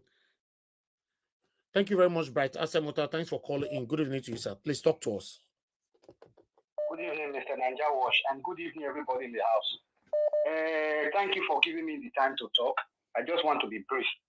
Mr. Nanja Wash, as regard to this old man or new man that was on your platform some minutes ago, you see, you shouldn't be surprised about his way and approach to this issue on Aisha and the matters of Nigeria at hand. You see, these political elites that have drawn Nigeria into this phase of the mud that we find ourselves, where do you think most of their children reside? Is it not in the diaspora? All of them, they reside here. So don't be surprised when you have people like this coming to your channel to come and be speaking English. And English, it's not everybody that speaks good English that have something upstairs, because most of our politicians, they speak good English, both of them. You see the spokesman of what do you call INEC? He speaks good English, but does he know his job? He does not know his job. So when you have people coming like this talking, some of them are children of the elites in Nigeria. They all live here. So will you blame him? You can't blame him because he is blind. He is blind. And if you check his background in Europe, you will find out that when people like this are the people that will try to come out for manifestation in Europe when they are thieves, when the government does not give them the right of this place they live in diaspora. You first of all see them on the streets. You will see them. They are not actions group here in Europe. But when it comes to their hometown, you will never see them there. They will be talking at the other side of the fence.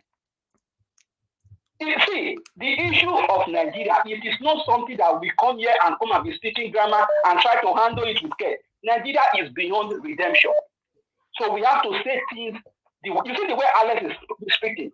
That's the way an average Nigerian should be loud and angry at this point of time. Because the way Nigeria is now, my brother, the only reason we are still together as a country and we are still managing is not because our politicians are good. It is just because you see that population, that Nigeria, that population we have. A lot of countries does not want us to split. Because if we split, only at those states, only at those states enter Ghana as refugee, we will take over Ghana, not talk of the other states. So everybody is kind of, no, you people should start to settle your differences amicably. Because they don't want Nigeria to be in shambles. Because everybody will collect. So these issues here in Nigeria, we should talk about it seriously. And let me quickly remind this new man of a person. If you are saying Aisha is not relevant, what do you say of your president that is outside his own country now with what is happening at home? How will you refer to that? Will you refer to somebody like that as a president that is outside with all what is happening still in Nigeria? He's outside the country. Can you refer to that one as your own president in a normal sense? Thank you. Thank you, Mr. Nanja Wash. Thank you. Thank you very much. God bless you, sir. Thank you. Let me take another call quickly. Mr. F.A., thank you very much, sir, for calling in. Good evening to you. Please talk to us. Good evening, Nanja Wash. This evening, my brother, I'm so very happy the way you handle this one man went to move. The way you handle the issue, I'm so very happy. Do you know what? This man always come here, he's a confusion person. He always come here to make confusion. And Madam Luke don't know one man went to move. Because Madam Luke, you knew they join us. So if you know one man went to move, I trust you. I know what you do to run this evening. That man is a confusion person. Niger Wash, what you do this evening, I was so very happy. Because if you allow her to leave, then people will not have time to have the opportunity to ask him questions. So the way you handle her, I like it like that. And next time if you come meet 5 people or 6 people, they will make their submission before you go make your submission. Exactly. Thank you, sir. Exactly. Thank God you. bless you. Thank you very much. God bless you, sir. One thing that you guys must understand is this. This is my job. When I see evil, when they comes in, I recognize them. Do you know how many people I counter on this platform every day that you guys on the panel don't see? You think we are just here, hello, Mr. A talk, Mr. B talk, Mr. C talk. I know them. We prepare for them. We allow them to talk. In fact, when they are giving their submission, if we sense any kind of satanism on it, then they need to be countered. I can only give fluent submission to anybody that wants the betterment of Nigeria in a transparent manner on this platform. If you are here and I know that you don't want the benefit, the betterment of Nigeria, you will be countered. Some of you are asking me questions. No, if you know that, but look is saying, if you know that is whatever, you know him and all that, why did you allow him? The platform it welcomes anybody. That's why we are here to counter them. And this platform is not selective. Anybody that want to come in, you are supporting the APC, you are supporting Labour Party, so you can come in here. But your submission will not determine if you'll be able to bear the heat on this platform. Thank you very much, Mr. Ben. Thanks for calling in. Please talk to us. Good evening to you. Can you hear me? Yes, sir. Please talk to us. Good evening to you. Okay. Good afternoon, Hawaii, and good afternoon to every member of the panel. I'm just gonna say this, right? I've been, watching your show for a while, and I could definitely identify certain members on the panel. The difference between Two Naija and One Man Went to Moon is just one difference. One man goes to the moon, asks, makes submission and just leave the panel. He doesn't want nobody to counter his arguments. While Two Naija is going to say everything he wants to say, but still remains on the panel and answer questions and all that. That's the difference between both of them. Yeah. And that's why I really like Two Naija on this panel every time it's there. And Two Naija cannot be compared with these satanic human beings. Exactly, Owan. Exactly. So Two Naija is way better than that one man. Every time I listen to One Man Goes to the Moon, every time he says whatever he wants to say, he just leaves the panel. He doesn't like people countering his arguments.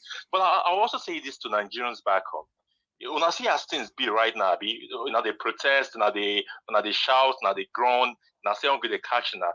When you had the opportunity to elect someone that was going to change, the course of history of that country, when I elect a man where I don't even know his origin, I don't know where he comes from, and I don't know his educational background, a person who gets criminal charges in the United States, now when I elect to be the president of more than 2 million people.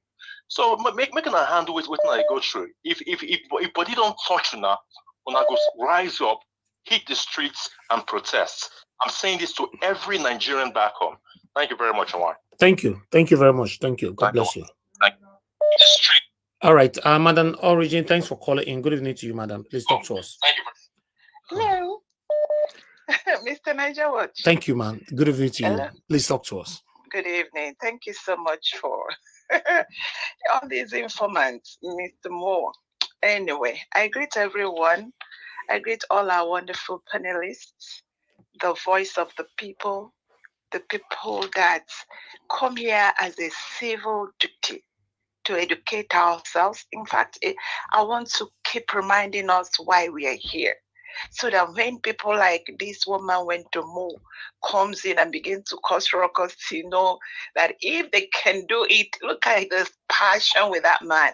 He is one of the reasons I come here every day, because if he's still breathing and causing all this smell across Nigeria, I have to keep coming to let the world, to let the world know that we have evil. And Mr. One Man Went to the Moon is one of them, and his principles, and everyone that is surrounding him. And then keep educating Nigerians that what they have been doing all this while until we get this wonderful candlelight that we are using is brainwash them and confuse them. Once again, I greet everyone. Thank you. I am honestly, it's a privilege to be here, and I do not take anyone for granted. So all protocols observed. Mr. One Man Went to the Moon. Someone say, please, nobody should even mention the name son of elite or elite. Hey, that is just like hey, sugar this. That man is a hungry man that depends on his paycheck. The one they call us on your side here, the one that if you enter market, they will swear with everything. They will swear with God, Ogun, and say all I'm telling you is true, because their pennies and cash depends on that thing, that cheating that they want to do. That is One Man went to the moon for you. Madam Luke, you see, I understand from where you're coming from. You see, if you go to Dr. Damages and you see one man went to moon talk, you will just, kinda, if you don't know him, you will dub hearts for him. But that man is the green snake. It is because, you see why he ran away, he doesn't want, it's because he wants to maintain the fact that for people to see him as a civil, because he's always, go watch him, he's always in control there. He controls the talk, he manages it well. But he stinks. Mr. Woman went to me, how dare you? How dare you call Aisha that she is making noise? Oh, I wanted to say something, but I just skip it because your mouth, your tongue is already cleaving on the roof of your mouth for saying that. You wicked cheat. You are speaking for your money. Aisha Yesufu is speaking for the voiceless. She is a voice to the voiceless. She is a voice to those widows. She is a voice to those that are being massacred in Plateau State, in Borno. She is a voice to all the Nigerians that you and your principals have been confusing and bamboozling and lying. She is a voice to those that your principal have been stealing their money. She is a voice for those whose lands are grabbed and are destroyed by your principal and his gang of criminals. Mr. One Man went to more. I know why you came. You came to, the DSS sent you. Aisha Yesufu has a message for them. Tell them to go and listen to Aisha's message for them. And I rest it there. Let me not talk too much. God bless you. Thank you very much, Madam Origin. God bless you. Thank you so much. All right, guys. I appreciate every one of you for your time with us. I would like to quickly go on a break because we're having some attack right now. So please bear with me. Let me quickly go on this quick break.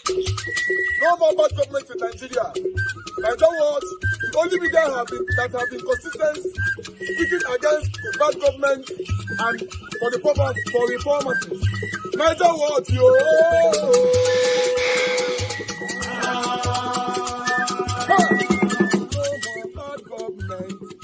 No more bad government. Nigeria what? No more bad government. Nigeria what? No more bad government. The only media that have been speaking. No more bad government. The voice of the voiceless. No more bad government.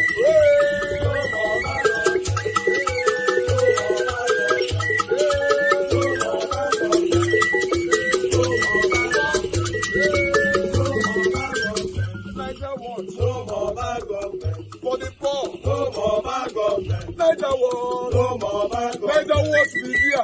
No more bad government. No more bad government. No more bad government. In Nigeria, no more bad government. No more bad government. No more bad government. The only media, the number one media in Nigeria, no more bad government. That have been speaking against government. No more bad government. Niger what? No more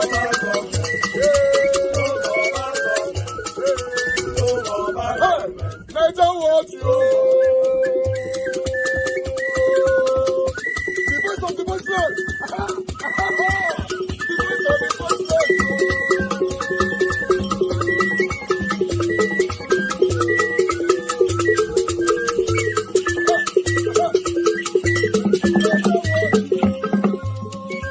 Voice for the voiceless.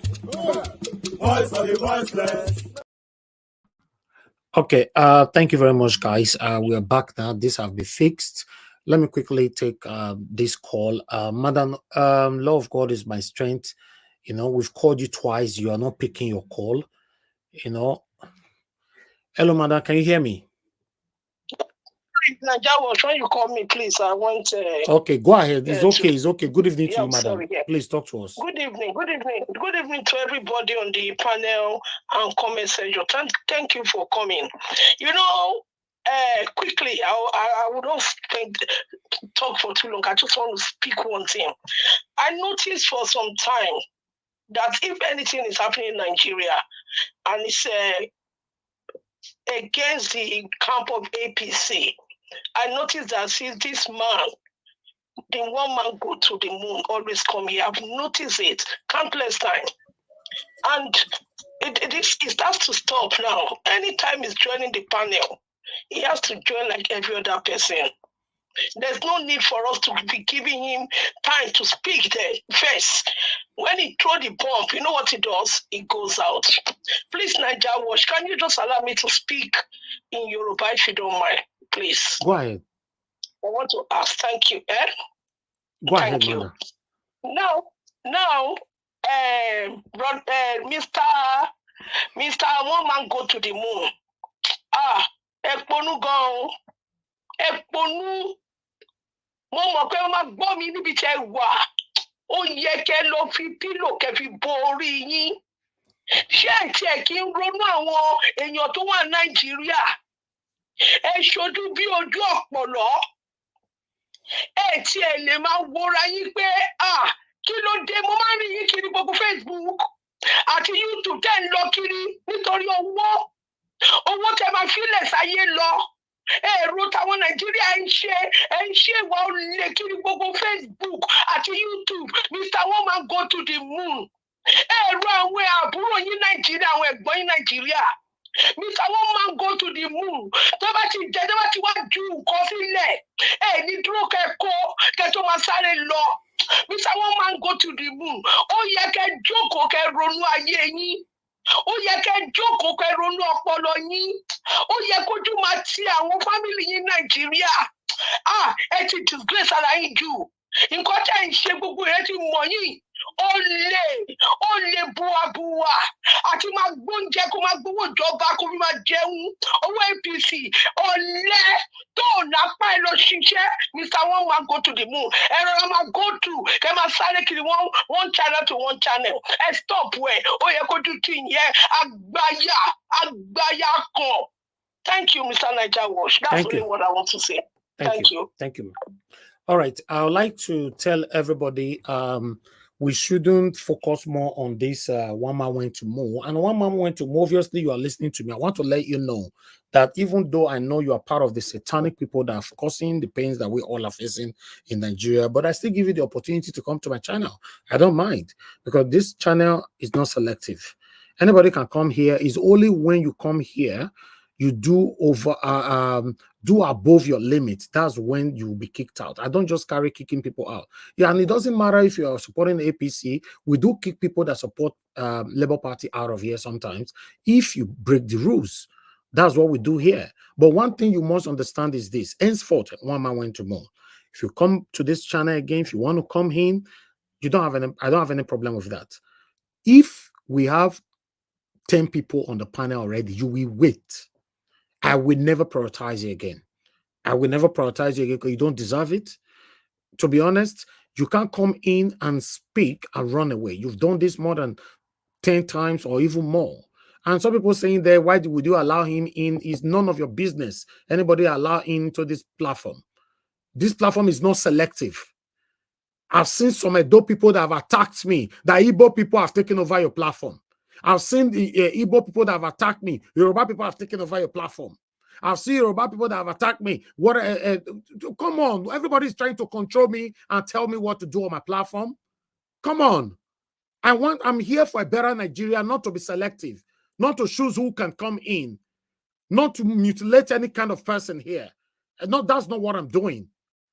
And for those of you writing me privately, telling me, oh, that woman or whatever, I won't mention your name. Don't try it again in your entire life. Although you've gotten the response that you want.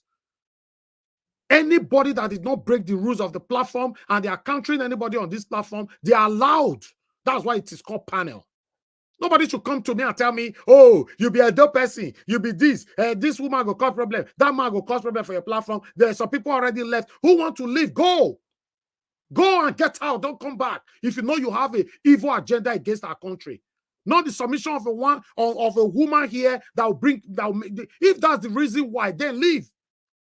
As far as I'm concerned, our submissions for the past 2 days on this platform have not broken any rules on this platform. So if you come back and write to me again on private and sending me useless and irrelevant audio, you'll be exposed. People have right to counter, even me myself, people can counter me on this platform. But don't tell me what to do. Some of you satanic Edo people that left this platform because you left satanically, because you thought, yes, you want to create a vacuum. Everything I did in Edo State, how many of you appreciate it? I'm diverting right now. Many of you might not know what I'm saying, but I know what I'm saying. And the satanic people that I'm addressing, they know what I'm saying. I fought land. Till today, we don't have any land grabbing in Edo State anymore. I summoned the Edo State government to this platform. They took questions. My men were on ground. We sent Fulani Esme out of Edo State. I put my life out there for you people. People will be coming to my day, sending me private, useless, irrelevant, and inconsequential audios and all those rubbish. When I never felt come on before. So what is the need? If you want to join them to leave, get out. And I don't have any apology for that. Telling me, oh, the way that woman was talking, she needs to go. She needs to go. If you try it again, you'll be exposed. And your audio will be played on the public space. I said it before. On this platform, even myself, people can counter me. Nobody's perfect here. Nobody should tell me who to bring here or not. If one man wants to join us again tomorrow, I'll let him in. As long as he can take the heat, I don't have any problem with that. I have the people here that can that can counter him. Please, please, please. Everybody cannot be advising me, do this, do this. Don't leave me alone. Oh, no, we be set, we gather come up for the platform. We come from Edo State at the talk so. We come from Edo State. We team up, gather, leave this platform. Is this platform still not in existence right now?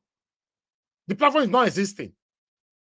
Satanic individuals pretentiously showing that, oh, I care, I love you, even though you guys, you don't. If somebody counter on for this platform, I go verse comment. If somebody disagree with you, I'll verse comment.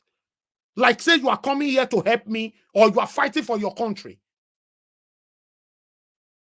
Thank you very much, my people. Please, I apologize for my vent, not my statement.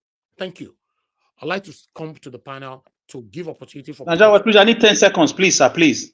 Go ahead, quickly, sir. Please. Yes, I want. Thank you for what you just said. Thank you for all you did for Edo State. I remember I've been here for a while, and number two, the reason why that guy came, I'm not dwelling on him on that guy anymore, is because they are listening to us. My submission probably is what they prompted them to make a phone call to him to quickly come in and say one or two.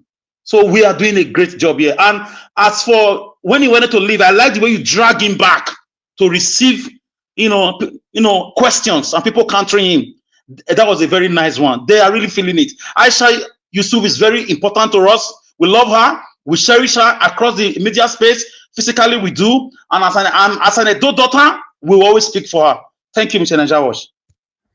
Thank you, Mr. Alex. God bless you. All right, I would like to call on the next person. Please call us. Just hold on. I'll come back to you guys shortly. Let me give opportunity for people on the panel to say something. Then we'll take it from there. Madam Luke, I think Madam Luke is the next person. Yeah, Mr. Alex was the first person. Madam Luke is the second person. Then I'll come to Mr. Jonathan. Okay, please, Madam Luke, just hold on. I'm so sorry.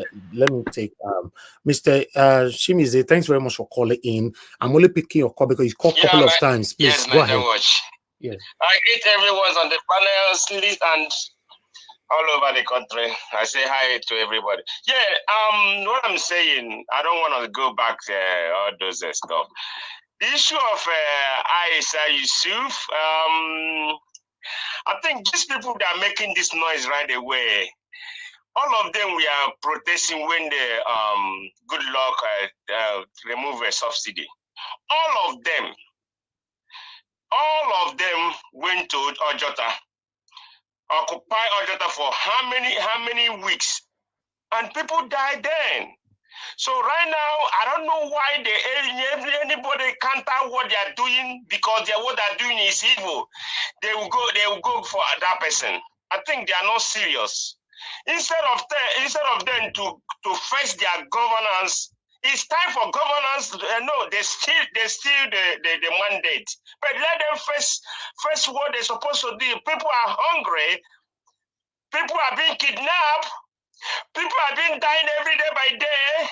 Then in fact, they leave what they're supposed to do, busy chasing shadow. I think they don't have brain. That they don't have brain. The issue of CBN governor. CBN governor said something. I don't know. Is it last week? He said that they need to bring. They were interviewing him. I don't either Rise or Channels. He said they need to bring the foreigners, to come in. I said, okay, the one you have inside Nigeria are living already. Some of them already live. They're already gone. Then how can you bring other people? How are they going to come in? So how the dollar going to come down? I said the only remedy is the foreign investors come in. How does foreign investors can come in when the one you have already gone? And they have, in fact, the CBN's governor, they don't have clue what to do to bring the situation in Nigeria down. They don't know, all of them. They're just beating around all of them. They're just beating around the bush. They don't know what to do. They're just, anything that comes up every day, they're just, follow it that way. I think they don't have brain. This government, they lack everything. Okay, nothing is going in Nigeria right away. The customs, the clearing duty is so high. It's too much. So these people the job people that of containers here and there, all of them, they wouldn't see work to do. So this thing now, not now, but in a couple of months, you will hear Nigeria will just boom. It will burst. Everyone will just come out on the street. It won't come out to this platform to beg them to come out and hey, let us go protest. Hungry, we hit them and hit them bad because how many containers are going in Nigeria right away? Everywhere is no. How many thousands of containers used to go in, but go there is less than 50. Thank you. Because of the evil people, because of the model of the government, the way they do things. Nigeria should get up. No security, no electricity, nothing is working. Nigeria Watch, thank you. Bye. Thank you, sir. Thank you very much. Please call us. I try to carry everybody along. I don't want to offend anybody. You see, I try to pick so many calls, but let me also prioritize people on the panel. God bless you all. Madam Luke, please, good evening to you, man. Please talk to us. I appreciate you. Okay. Oh, Lord, 2 hours. Well, I'm going to start by saying, hello, Niger Watch family, Mommy Diaspora, commentators, viewers, panelists, and the viewers at large, even the callers. I will start with Callwaves TV with Simon Ekpa and Biafra. And it is interesting that whatever plays out within a given set of people even plays out here on Niger Watch. With all due respect, Mr. Niger Watch, I'm never going to tell you how to do your job, but I will make observations of what I have seen. And Niger Watch family right here is a microcosm of what Nigeria is like. Like Simon Ekpa and Biafra, there are no two people that can agree on anything, even if you are from the same village. You are always going to have people who will disagree. Religion is the same way. Politics is the same way. Every way. But the one thing that we can use to guide us is the rule of law. When you bend the rule to favor one over the other, that's when we have chaos, like we had just now. And when you make, I have never seen callers subject, unless we have a guest like Haruna Goro who will ask questions. I have followed one man, went to Mo, even his own channel. I listened to him because I like to listen to everybody just to get a clear picture of what people are talking about. Even Dr. Damages, I listen to all those things. And when he gave his submission, when I saw him trying to get in here, I already knew we were in for going to be a showdown. I already knew. Whenever people call like this, all we say is like, thank you for your submission, and we go along. But to subject him to barrage upon barrage upon barrage, I don't know what purpose that sends to serve. But like I said, it's your platform, and you got the damn right to do whatever you damn well please. But I will always make my observations. One rule does not fit all. That is what I just saw. So moving on. Showore confronts prosecutor in public. Well, Showore is entitled to his own opinion. He's a free man. He's being held hostage here against his will in Nigeria. I don't think he's ever gone back to the US till they seized his passport. So he has made it clear that there are policemen more in the South, kilometer by kilometer by kilometer by kilometer. And you will even see that with that lady, itchy boots that goes all over Africa. In the North, there are no checkpoints like we have in the South. In the South, it's every kilometer for every kilometer for every kilometer. But where the Boko Haramists are, you will never find that there. So, why is that? Your guess is as good as mine. Coming to Olubide Emmanuel, I don't know who this guy is, but this guy was just preaching the gospel to Agbado Bible. He is telling us that the gestational period for the policies we have will take 6 months to 2 years. And we can only cope by doing one of two things: increasing your income or reducing your expenditure. Now, which of these did Tinubu do? Did Tinubu reduce expenditure? Did he increase income? He's telling us the refineries will soon start working. Now, Buhari borrowed a ton of money to keep Nigeria stable. And then as soon as Tinubu took over, all the secret came out about why Buhari's government seems to be better than Tinubu's government. Because he left Tinubu a bunch of gbese. And rather than Tinubu to curtail his expenditure and increase his income, he went on a spending spree. Now, talk about practice what you preach. And then the one that really got me going, he's telling me that education should only start from 4 years old. And that when your children are before 4 years old, they should be caged in the house. And that pre-kindergarten, pre-K, all those things are not necessary. Just you should sit down and be mute, forgetting that when you take your children to those kind of places, they learn socialization skills, and also it gives time for the parents to work. So I don't know where this man, I don't know where his brain was formed, either from the behind of a cow or I'm not exactly sure what he was talking about. Talking about we don't have to eat 3 square meals a day. Is Tinubu not eating 4 square meals a day? We don't need clothing. Oh yeah? And yet the house of a son, they all have clothing allowance. And we a shelter. I mean, this man was just talking a bunch of nonsense. Nonsensical submissions that the government is not practicing themselves.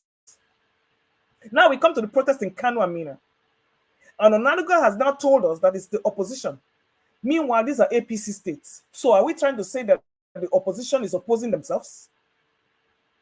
And that who is sponsoring this opposition in an APC state? And now he's telling us that they are treacherous in nature. And then Arise TV went ahead and published one article, one tweet after the other about Tinubu, how all the things he said during Jonathan about insecurity, all the things he said about the economy. And we're like, so what is the difference? He needs to provide solutions to the problem instead of gaslighting Nigerians. Protests in Liberia, they said, was about rice. And look at what it took them. They flooded the street because of rice. Tinubu, in his time, did worse when it came to protests. When Jonathan finally cowered and gave in, it was because of the thunder and brimstone that was being rained on Jonathan and the PDP to get them out of power. Now he's at the receiving end and he cannot take it. Talk about when you can give, but you can't take what you dish out. Is that not the height of hypocrisy? Wasiu and Agbadorians, are they opposition? The Ebing Powers, are they opposition? So I don't know what this is all about. And then First Lady with her assurance, and then actually having the nerve to donate millions to a hospital in Sierra Leone for Nigerians. What is her portfolio that she can donate this money? Where did this money come from? Do we not have hospitals in Nigeria here to be revamped? Why is she going all the way to Liberia? Sierra Leone, to build a hospital. Your guess is as good as mine. SPV, Special Purpose, or SPV, or whatever they call it. It's a conduit pipe for siphoning money. Yeah, Senegal is protesting. They're on the streets because a typical African leader like the one we have here just carried out a coup, a civilian coup, and shifted the election from 26th of February all the way to December because his candidate was not favored. This was a man the Liberia, Senegal people rooted for, and he turned out to be a dictator. The curse of the African leader, and that is what we have now: a so-called Nadeko champion of democracy becoming a coupist. And now he has the net to talk to Aisha. Aisha has said what she wants to do. Nnamdi Kanu said the same thing. David Hudani said the same thing. But like people said, we have to wait till they're kidnapped and thrown in some dungeon before we start complaining.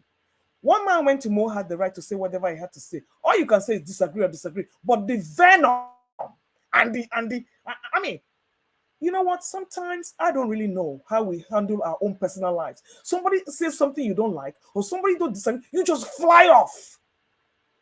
Emotionally, when you know you are being baited, no self-control at all. I don't understand it. I don't live like that, and I'm not going to go into that bandwagon. I'm not going to be railroaded into that herd mentality. That's why I don't do religion. You cannot influence me to see what I don't see. Everybody has the right to say whatever they have to say, religion or otherwise, whatever you want to do. I will tell you, okay, that's your problem, and I will move on. But to invest my emotion counteracting you and bantering you all over the place, it serves me no purpose for my psychiatric health. So I'm not going to go down that road with anybody, and no one is going to drag me there. If I don't believe in your religion in that respect, sorry, you deal with it. Just like I've allowed you to deal with yours, I'm going to deal with mine and welcome back. Aisha said Tinubu she called him all the things he was. Is there any problem with that? Like she said, let them go ahead. Maybe that will be the Edo Springs. We are waiting to see that happens. Atiku, the multinationals, then the southwest zone of NANS. Oh, did you hear that? Southwest zone of NANS giving ultimatum for 14 days. You know that is a cash and carry. Somebody is hungry and somebody needs money. Like Mr. Naja Watt said, they will go on Arise TV and start making actually. Watch out for that. CBN cannot account for the reasons of the Naira free fall. Surprise, surprise. So like we said, on my final note, where are we going from here? Every day, it brings another day of hopelessness. Meanwhile, Tinubu is nowhere to be found. So as we keep praying and hoping, I wish all of us the best. And stay peaceful. Thank you. All right, Luke, thanks very much for your submission. Before I have something to respond to on your submission, but before that, I want to appreciate you for your citing. We'll work on that. But one thing I want to let you know is that despite I know this happened even, generally on this platform, but we're certainly going to work on that. But when we recognize satanic people come to this platform, You know, we don't give them time to talk. There was this man that called the other day who said that he banned Mr. Jonathan and give us a mandate. And he went on by saying that give us a mandate and Mr. Jonathan are fake Yorubas and all that. Yeah, people like that, we don't just let them talk because we know their mission, you know. So, but above that, yeah, thanks for the citing. But if I have to come in for your submission over how Buhari left so much debt for Tinubu, how he was, you know, he paid or he did everything possible to systematically hold the economy, but when he left, everything get to expose. Yes, but I'm happy that you recognize that. I recognize it. Many of us recognize that. My question is, how come Buhari is not in prison? Are we just going to continue like this? Even when we know that somebody have done wrong, but you don't arrest them, right? Tinubu have admitted so many times that, you know, Buhari's regime, I don't want to call them administration, Buhari regime destroy Nigeria, right? And it's the same APC. Tinubu's people have also accepted or rather admitted in various platforms. My question is, who is in prison today in Buhari's cabinet? Nobody. So you see that we almost all these people, they are the same people. They are doing the same thing. So we shouldn't join them to say, oh, Buhari did all this and left baggages and left all this for Tinubu to carry. If you recognize it that he left a debt or whatever for Tinubu to carry, how come the people that left it are not in jail? Or is the prison, you know, created for selective few? That's all I just wanted to respond to that. Thank you. Let me move on to the next person to speak to us. Mr. Jonathan, thank you very much for your time with us. Good evening to you, sir. Please, I'd like you to talk to us. Thank you. Thank you very much, Mr. Elvis. Thanks to everyone, to all the panelists and all those on the comment section. I welcome everyone. You know, I just want to say that it is not ideal to disagree just for the sake of disagreeing or for the fact that some people, when you disagree, it gives you a louder voice or a louder speaker. No.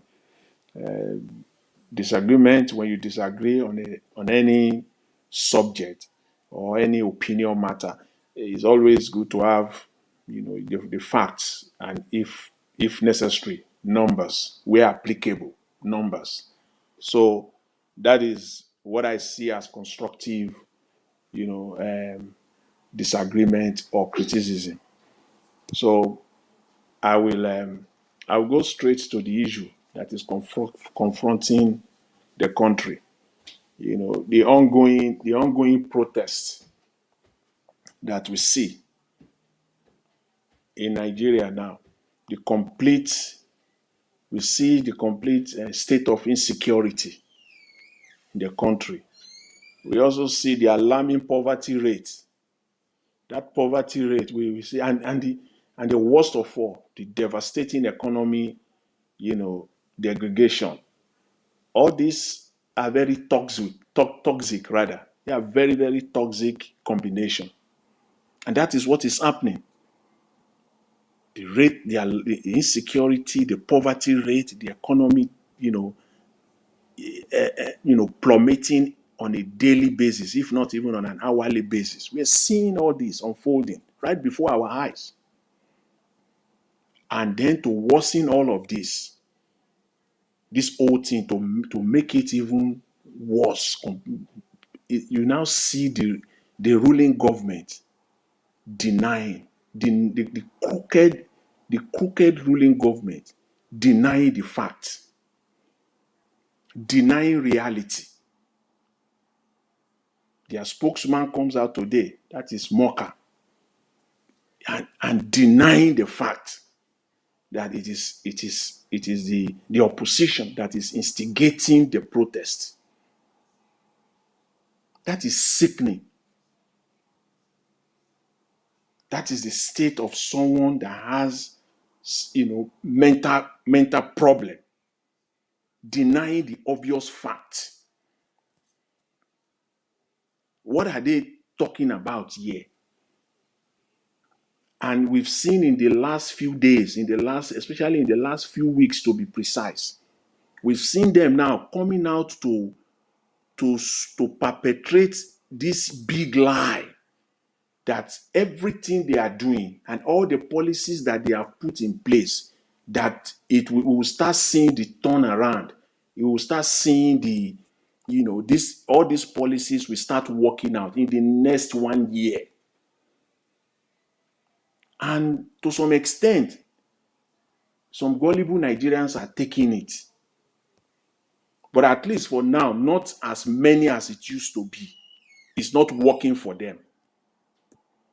It's not working for them the way it used to. It's still working, but it's not as it used to.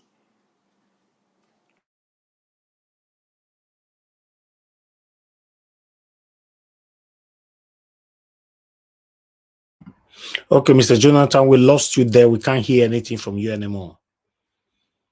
Unfortunately, I have to move on. And when you come back, please just wait till I come back to you. I think your network is disrupting your submission right now. So, but can you hear me, Mr. Jonathan? Oh, you unmuted yourself again, but we are not hearing you. That means it's your fault. So sort that out. I'll come back to you. Let me move on to the next person so that we can move on from here. Madam Nena, thank you very much for your time with us. Good evening to you, ma. Please, I'd like you to talk to us. It's good to have you on the show today. Yeah, good evening, Mr. Elvis.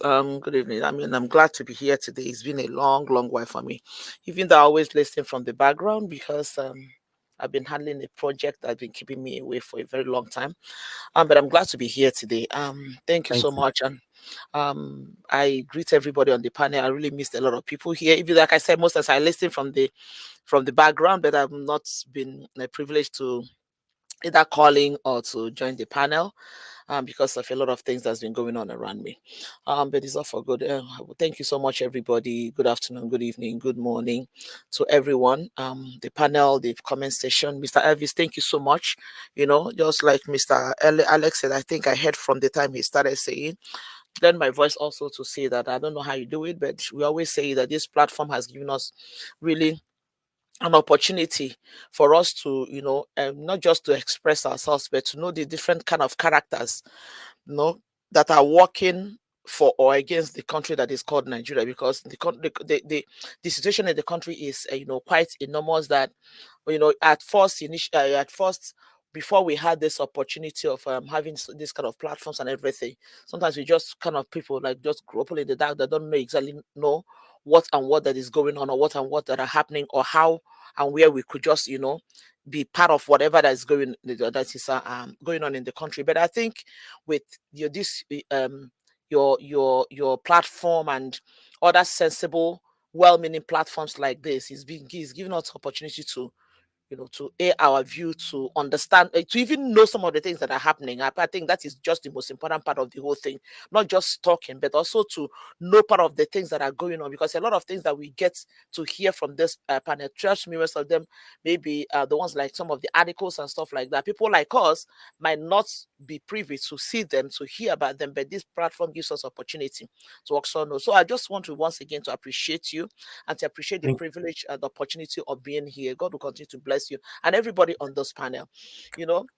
I joined a little bit late. I didn't really get to see most of the videos that were some of the articles that was read, but I think I started from the point where they were talking about this Aisha issue and everything. I think I ran into that Aisha's comment about whatever the DSS is planning and everything, and I share in the sentiment of Mr. Alex. It's not just about, to me, when he was talking, that all I was saying to myself was that Aisha is not just an Ido woman. Aisha is the voice of truth, and nothing should happen to voices like her.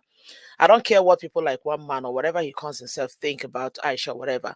She is anywhere you go and you see these very few remnants who are the voice of truth.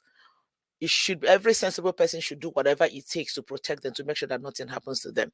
So nothing I don't care what he thinks about Aisha. It's obvious that he is who he is, and it's obvious that we already know where he belongs to. I don't want to dwell so much on character like him, but just to put my voice also to say that whatever it has to be, whatever it takes for someone like Aisha, for people like voices like that, not to be silenced, you know, it needs to be done. Nothing should happen to her. She's not just an Edo woman. She's a Nigerian woman, a well-meaning, sensible voice of truth that we have in this country, and nothing should happen to people like that.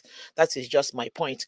So, and then having said that, I'm just going to talk generally on a lot of things. And like I said, I didn't get to see most of the videos that were played today, and then but looking at the headline, I'm just concentrate on that. It kind of so when I hear people like I'm not dwelling on this, but I just want to use him. That's a kind of bad man and a lot of other people, because most times I go to X a lot, I see the way the people talk, and so the one thing that comes to my mind, and one question I always ask myself is, sometimes I have the opportunity to maybe respond to people or just to read and just to air my bed. All I ask is, to what end is all this defense and all these things that these people are doing in defending this criminality and this wickedness that's going on in Nigeria? Like, at what point do people really begin to say that, okay, even though I like this person, even though I supported this person, at what point do we really say, you know what, this is not really working, this person is not really working, this person is not really giving what ought to be given? Like, I say that because I want to believe, I know that everybody on this panel are all for the good of Nigeria, not for the good of self, not for the good of just for the of family or their pocket and everything. And I ask myself, for people like this woman and the rest of them, that the likes of Bayo Adenoga or Nanoga, whatever he calls himself, that comes out all the time to begin to defend the madness and the foolishness that happens in Nigeria. And when they talk, they make gullible people believe that they're actually talking because they care about Nigeria. But when you hear words that come out of the mouth of such people, you know immediately that these people does not have anything or are not remotely interested in making the Nigerian society to be anything better. Because I don't understand why somebody will come out and begin to make excuses or begin to defend. Like I saw I don't know if that was discussed here about the comment that by you or Nonoga or whatever. I think it has something to do with Aisha and everything, Aisha's issue, where he was trying to say that some people are trying to make it look as if this government is not functioning. I'm not using the exact word, and I can't remember the exact word that he used. The country is the president is not doing well and everything. And I asked myself, at what point will people's conscience, because I know that Baya Nonoga, I don't know if I'm getting his name right. Anyways, I don't know. I believe that he knows the truth about what is going on in the society. And I asked myself, at what point would the conscience of these people begin to tell them that, look, it has gotten to the point where we really need to understand that what we thought that this man was going to offer, that this man is not able to offer it? At what point would they really sincerely be for the Nigeria that they claim that they love? Like Mr. Mr. Alex was saying, all these metals and rubbers that we have, how many of them are we going to take out of this world when we leave? So when people keep making all these defense and making all these excuses, making it, trying to make Nigerians think that what they see about the current situation in Nigeria is not what they're actually seeing. Because when people begin to defend Tinubu and say, oh, people are trying to make it look as if this country is not working, and you ask yourself, which country are they even talking about? The same country where you will be the one that will suffer to build your house. You will be the one that will provide your own security. You'll be the one that provides your own light. You'll be the one that provide your own water. You'll be the one that provide everything for you. And when you go to hospitals in Nigeria, you'll be the one that will literally provide everything that that will be used to take care of you in the house. Like, this is a country where you are just on your own. In a very layman's language, you are on your own when it comes to everything: security, social and amenities, whatever it may be. You are on your own. And these people know that this is the situation of this country. And yes, they are still coming to defend the whole thing. Like, I asked myself, at what point will these people's conscience actually rise up a little bit to begin to say, you know what? I actually supported this thing. But as it is right now, I don't think this is what, at what point? Like, I find it difficult to really understand, and I find it difficult to really understand it. I don't get it, honestly. I remember when this man was when during the election period, campaign periods and everything, that this I don't even know her situation now. I don't know where she is right now. I bet they do. I don't know the updates on her. I remember one time she came to Arise, she was ranting and making noise and boasting about how they are going to transform Nigeria overnight and everything that is going to happen. And then I remember very well that interview that Rufai asked her a question about the president going outside the country to take medical treatment and everything. She said, "Oh, that Nigeria should should mark her words that Tinubu will be the last president in Nigeria that will ever travel outside for medical checkup." And I asked myself, today, where is Tinubu? Where is that man, that apparition, that impostor in Asorok? Where is he today? I don't know if he's back to the country. From the last time I checked, I heard he's in France for they call it private visits. And I saw a little bit of clip of a video of him the day Nigeria played their last match. This is a man who was sitting on the chair when the goal was scored, when people were jubilating. He couldn't even wave his hands, talk less of getting up and getting excited that his country won. I don't know how many people that saw that clip. I saw a little bit of a clip of him. They took a picture of him where they said he was celebrating Nigeria's victory. This is in faraway France. Filled in the living room, wherever he was, we are like people. And people were filled in there. Some of them look like his family members, and some of his minions, and people that surrounded him. And these are the kind of things that they presented in Nigeria. You see that at this point in time, it has become obvious that everything that was presented are all lies. It's not like as if somebody like me expected anything good to come out of Tinubu. Anyways, I said it from day one. From the time he won the primaries of his, I said it that if this man becomes the president, Nigeria is in for it. But then, is it not becoming obvious right now to some people who are supporting this man, who supported the likes of Bayo Adenoga and the rest of them, that this man is not actually who they think he is? I say, maybe what I'm asking for, maybe what I'm saying might look like a tall order for them to make that turn around.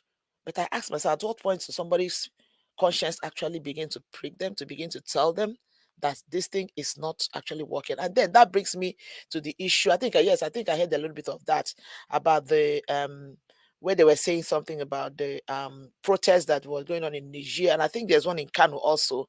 People are protesting about the high cost of living. And these people are trying to claim that it is the opposition. Mr. Evie says, yes, I think I heard you a little bit mention that, and saying, why would anybody even think that it is the opposition? I'm telling you that when you meet most of these people who are complaining, who are protesting today, if you are opportuned to meet some of them and ask them, you will realize that majority of them may have supported APC. Majority of them may have supported APC.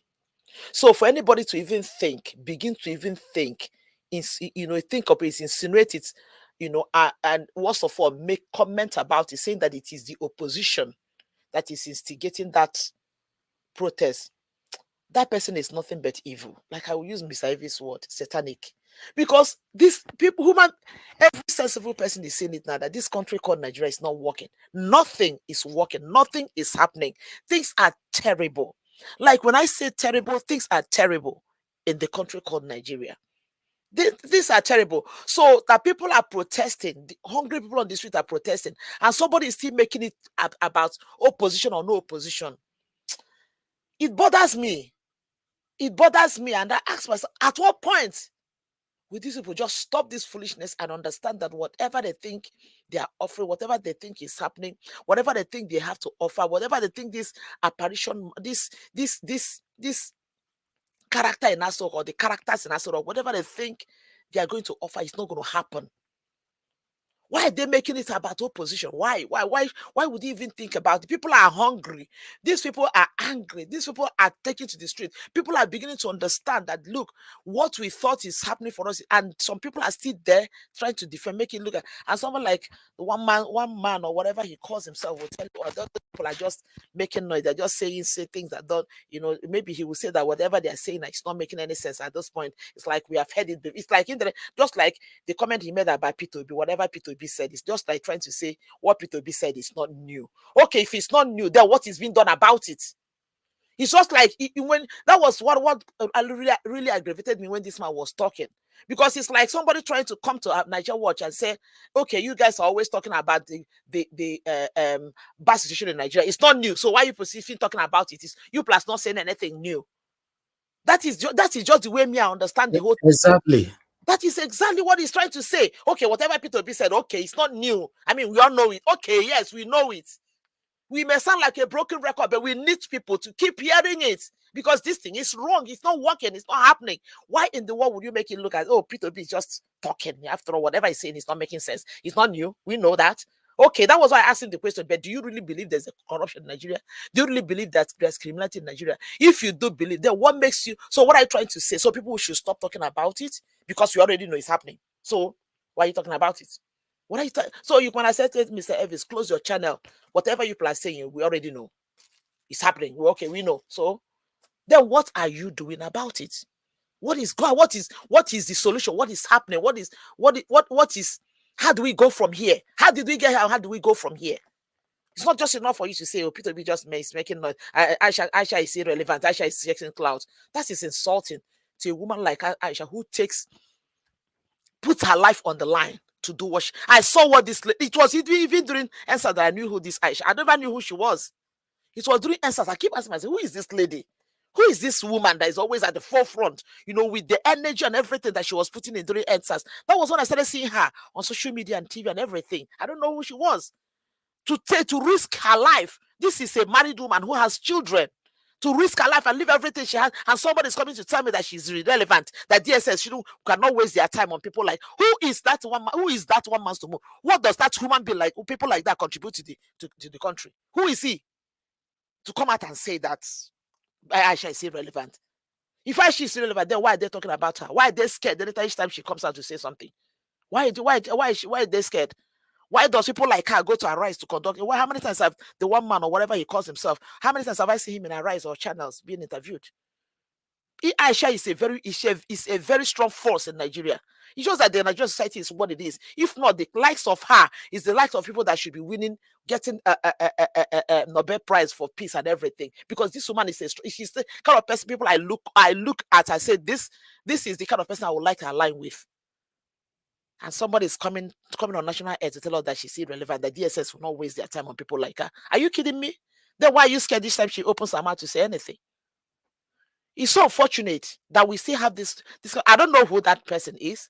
I don't know how he is connected to the so-called government of the day. I don't know how much he's getting, but that man is nothing but pure evil, and the likes of him. He is pure evil. And people like him, they are pure evil. That up until today, I was telling somebody one day at my job, I said, if at this point in time, no Nigerian, if you see a Nigerian who will tell you that they are not angry and bittered, they are not pissed off by the country called Nigeria, that person is nothing but an evil person. Because at this point, you should be angry, you should be angered, you should be vexed in your spirit. Because what is happening in that country is terrible. I don't know how else to put it. Anyway, I don't want to go beyond that. Thank you so much, Mr. Elvis. Thank you. Let me stop here. Thank you. Thank you very much, Madam Nena. I have to give you that long time to talk to us because it's been a while and your submission was aligning as well. Thank you very much for that wonderful submission, and thanks for the encouragement as well. God bless you. I would like to appreciate you, Dr. Alexander Gomez. Thank you very much, sir, for the super chat, but the text attached to it means a lot to me, sir. Thank you very much for your continuous encouragement. I really do appreciate that. Mr. Panzer, thank you very much earlier on for the super chat. I appreciate you as well, sir. May God bless you. Peggy Modi, thank you very much. Juno Baseki, I want to be Ferdinand, Peter Ife. May God bless every one of you. Those of you that just joined us right now, I appreciate you all. Madam Amen Bright, I can see you right there. Papi, I can see you. Checo Obedient, thank you. Simeon Kalu, Thank you, Eva Line, and many others right there. Guys, help us to press on the like button. Let our voices go far. We are here talking about the things that's affecting you and I. If we need to continue to talk, even though we know this set of people, they don't like it. But let's continue to talk. Is putting them under pressure to do the right thing. God bless you all, my people. I'd like to come to the next person, Amashola, before Ogacm. Amashola, thank you very much, sir, for joining us today. Good evening to you. Please, I'd like you to talk to us, sir.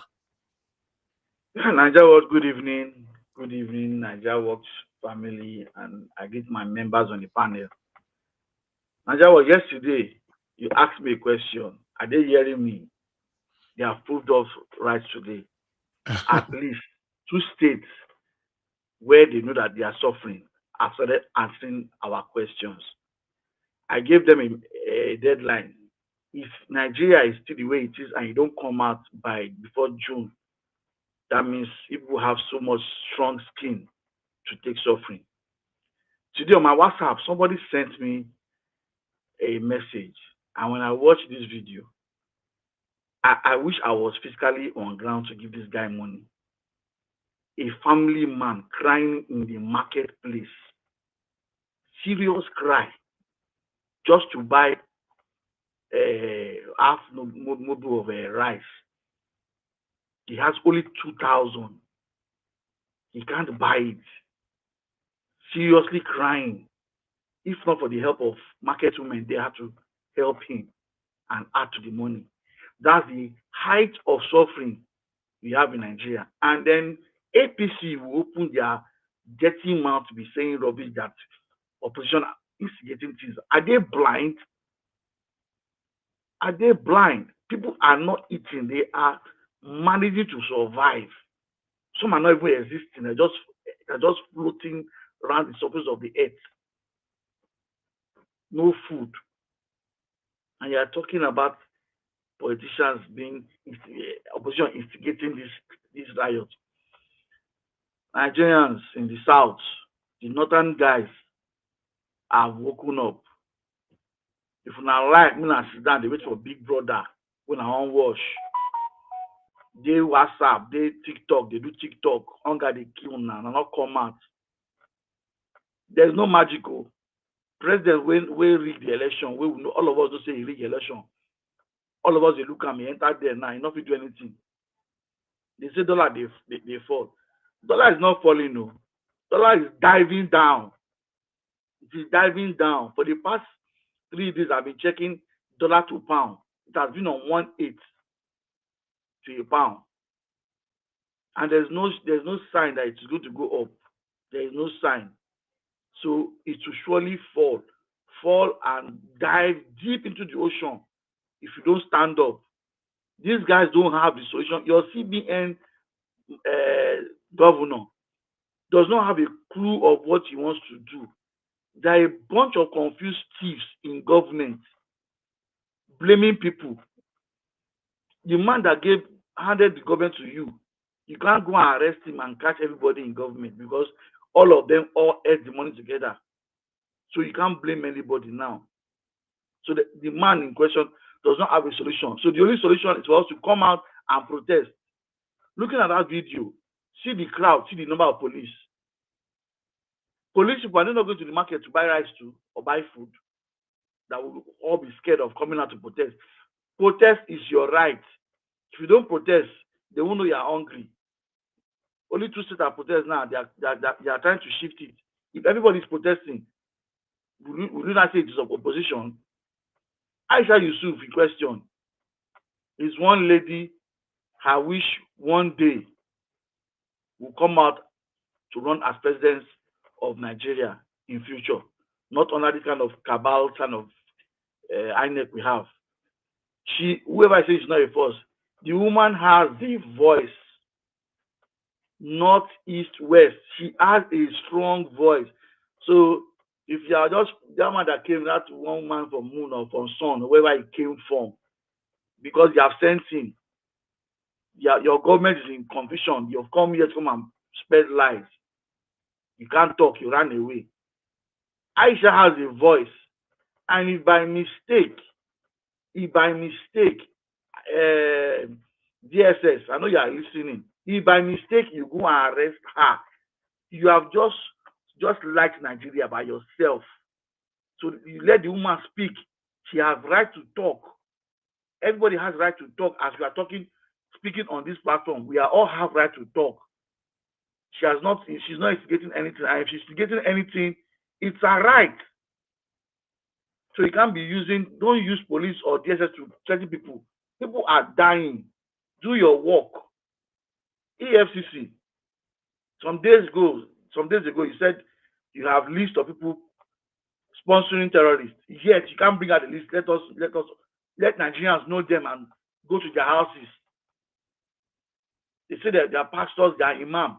Bring the names out and stop shielding them. If the court is shielding them, announce the name. Let us see, because you opened your mouth and you said it is the religious people. Who are those people? And stop shielding things. The Nigeria has gone beyond you covering up for your people. If you have a conscience and you want Nigeria to work, don't shield anybody. Say whoever is involved in terrorism in Nigeria. If it's going to hit the vice president, no problem. Say it. Nigerians will protect you. Because people are dying, nobody is saying anything. Nigeria Watch, I like the way you attacked that one man from the moon.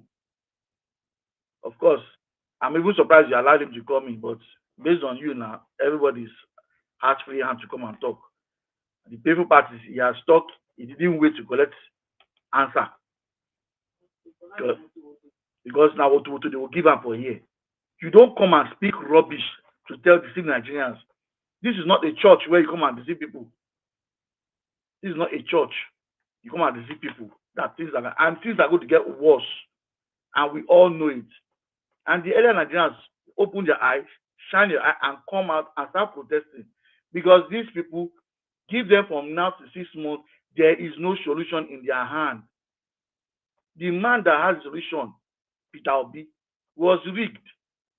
Till tomorrow, if a man does not have a solution, he won't even be criticizing your government. He won't be, just give it, if you want to try him, give him 3 months, let him give you small solution. Because you have just told, you know how to steal, but you can't answer. You steal a car, you can't drive it. The man that knows how to drive a car, you took it from him. Nigeria Watch, I'll step aside at this point. Thank you. Thank you, Mashallah. God bless you, sir. Thanks for your wonderful submission. I appreciate you. Mr. Jonathan, I can see you are still struggling with your network. We are waiting for you to come back once you sort that out. Thank you very much, everybody right there. I appreciate you all. Augustine, please talk to us. Good evening to you.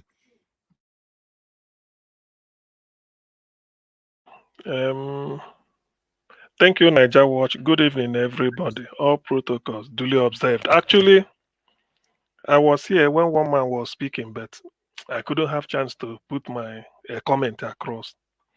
Well, the thing is, sometimes I always say the words of, I think that English writer.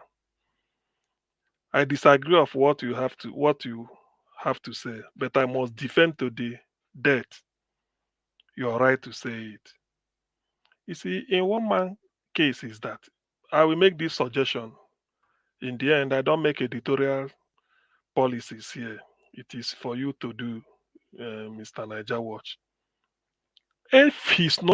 Because when he comes, he takes his cue, his position. If he cannot wait to wait he gets to his turn, I mean, that is the law. Because some people may say we make a law, we don't enforce it. That is the law here. Unless for one reason or the other, maybe if it's somebody ahead of you might say, please, can I give my own? If the person grants you, you swap position with the person. We've done it here. Naija Watch, correct me if I'm wrong. It's only one man went to more that comes here, oh, let me do and yield, and then he uses that gimmick, then vomits all sorts of rubbish and run and goes away. Please, next time when he comes, I think you've given him that concession so much. If he's phoning in, that's a different thing. We don't take you on phones. Anybody can phone. It's at your prerogative. When you pick it, the person speaks. But if we are to sit here, He comes in and then they said, okay, I want to go quickly. You give him. No. Please try.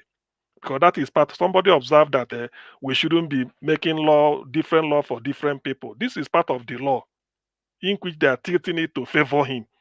Nobody speaks ahead of anybody here unless there's a special circumstance in which the other person may say this. So having said that, part of our system here is when you say something, somebody can counter you, probably when it gets to the person's turn. And I've been observing it more or less. Why I'm particular about to counter one man went to more is, you see, when I know you and know your character, know where you stand, it doesn't matter whether you speak the other two sides of your mouth. I've already know what you have in mind. There is no way whatever P2B says that won't rankle one man wins to more. There is nothing P2B will say that won't rankle him. Why do I say this? He said that P2B, it took P2B 11 years to earn a bachelor's degree from a parochial university. That's what he said. It's on record. I always confront him. Probably maybe because he saw my face, he left. Peter Obi never spent 11 years to earn a bachelor's degree. He spent only 4 years. One man went to Mo said, Peter, the parochial university is Nnamdi Azikiwe University at Yoka, Anambra State, which is also wrong. Peter Obi attended University of Nigeria and Nsukka between 1980 to 1984. So when somebody spew this type of garbage, rubbish, it takes you it takes what they call hate the person has for such a person. That's one. It's on record. One man went to Mo. What I'm saying is can be replayed. If I have to, I will tell Dr. Damages to give me the clip. He said the greatest criminal in Nigeria is Tinubu. Maybe Babangida may be number one, Tinubu will be number two. That was before the election. That can Tinubu be? He said no. He said he's a criminal. Is he fit to rule Nigeria? No. He said no. These are really. I want somebody to challenge. If he challenge, then I will faction. In fact, the way Nigeria Watch, the way you at interlude, you play one type of music or you this. That is the way Dr. Damages does it. Sometimes he will play it. You see him talking, and now look at what he's defending. These are people that are these are. I'm not. You see, because sometimes you see, tell me if I've known you from your this, you can't change because I've known. So can you tell me whatever? Even if P2B says tomorrow is 8 o'clock in the morning and it is true, he will still dispute it. He said that the greatest criminal ever in Nigeria is Tinubu. He said, but maybe Babangida is ahead than him. His record is on tape. Is he qualified? No. Say it's not supposed to do. Now, what are we seeing today?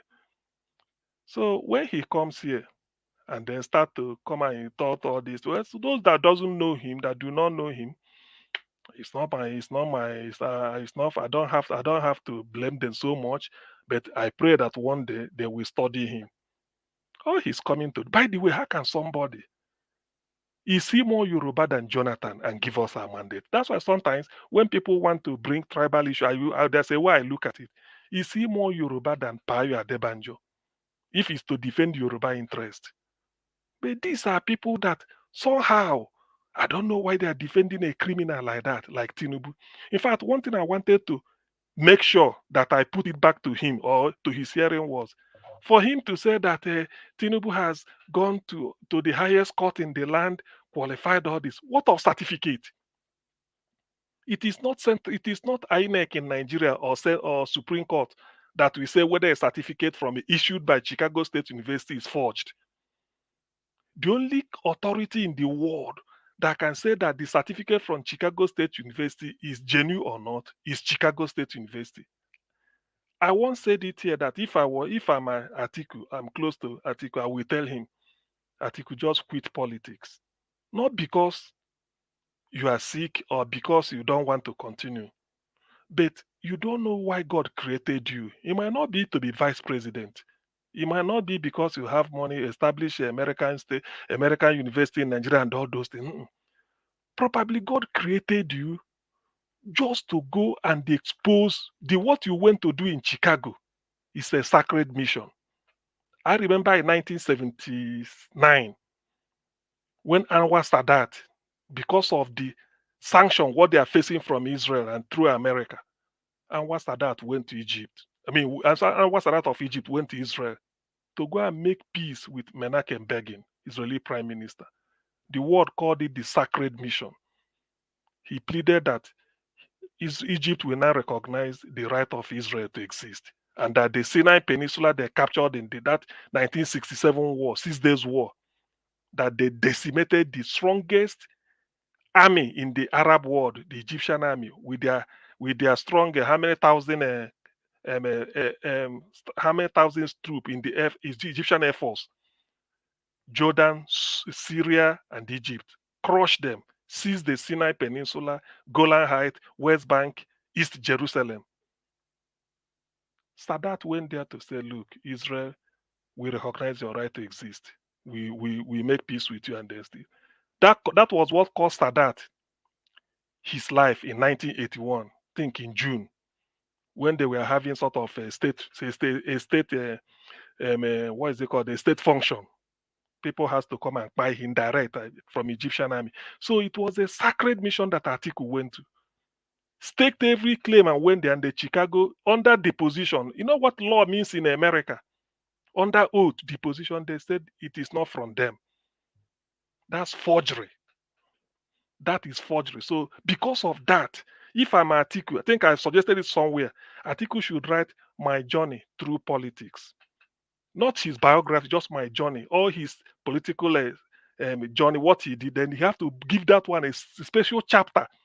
The ticket he used, he may photocopy it, everything pertaining to that US, whatever he did, write it and then keep it for history. Just expose Tinubu. And then somebody will still come and then be telling me that I will be defending such a person. I know what one man stood for. I know. And then he come here and say there's nothing like that. How can you say it and then go away? You can't say it unless I'm not there. We counter you.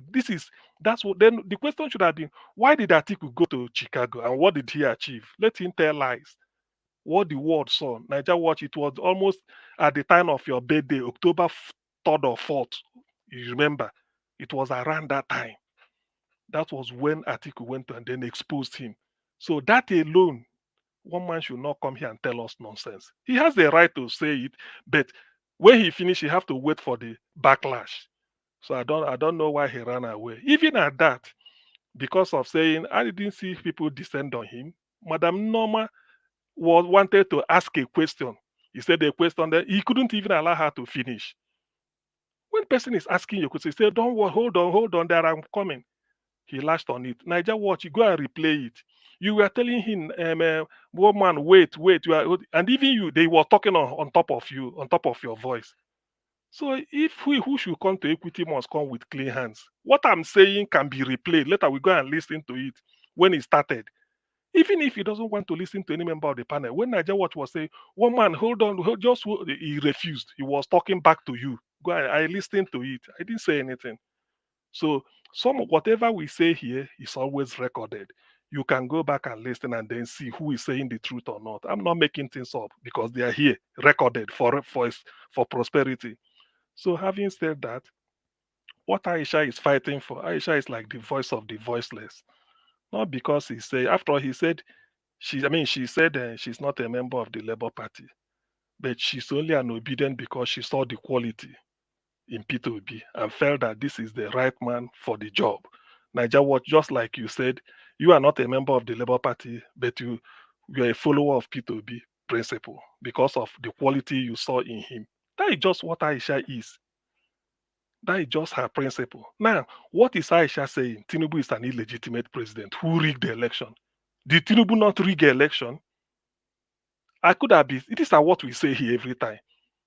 Presented fake certificate. Is the certificate he presented not fake?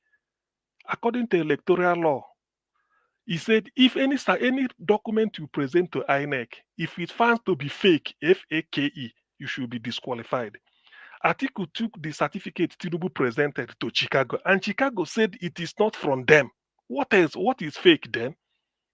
Are you teaching us English language? Definitely not me. Now, Peter Obi said fighting corruption, criminality, vital for Nigeria's economic growth. Is that not what we say here? Or is it because it's Peter Obi? This could have been said by anybody. That's what we say here. Fighting corruption. Is that not corruption we've been talking since? Criminality, yes. Yesterday, Niger Watch, think you listed it here yesterday. Let me remember. Terrorism. I mean, insurgency. You said the steps to fear in Nigeria. Insurgency.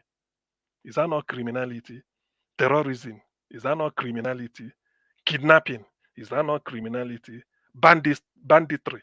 Is that not criminality? Then you said criminality itself.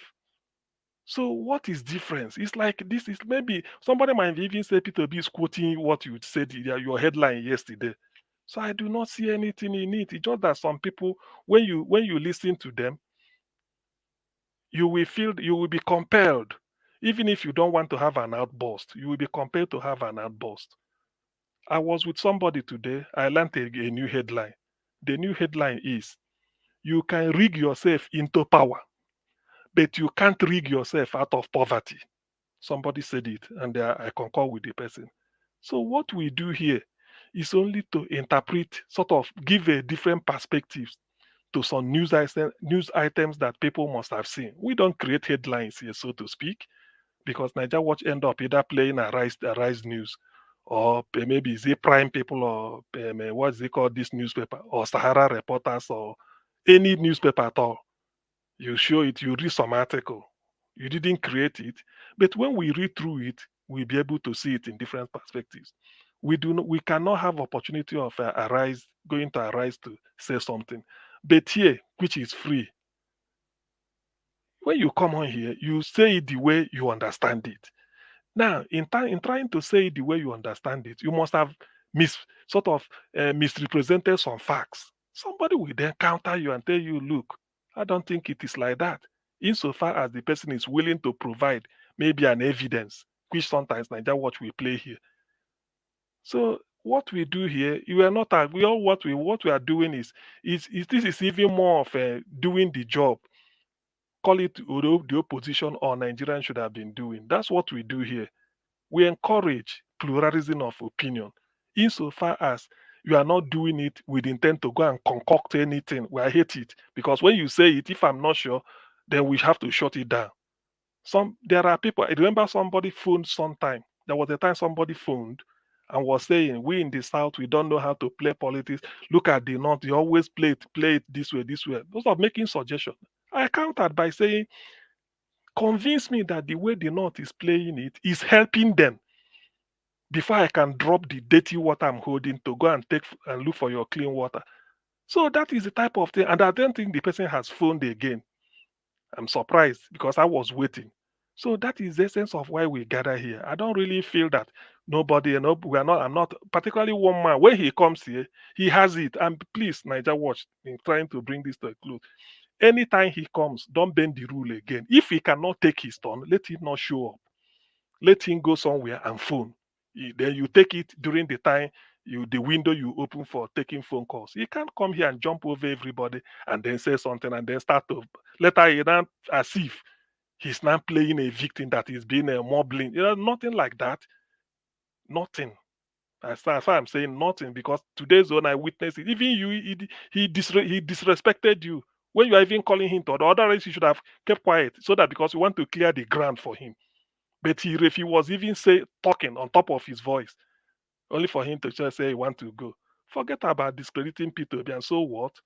When you say P2B is like this of somebody, Aisha is inconsequential or what? What did he say? In fact, if I get that a video clip, I will try so that when you play it here, these are somebody that condemned Tinubu, called him a criminal even before the election.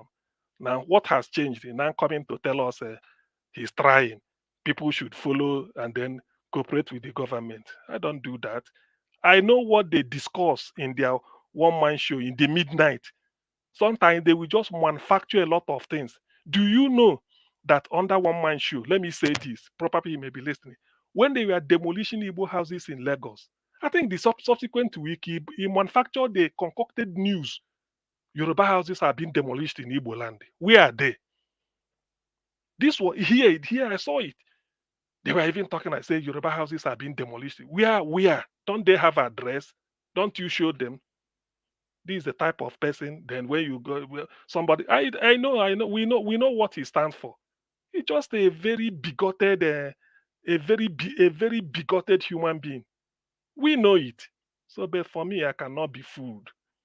I cannot be fooled. Please, Niger Watch. When next he comes here, he takes his turn. If he can't take his turn, let him go.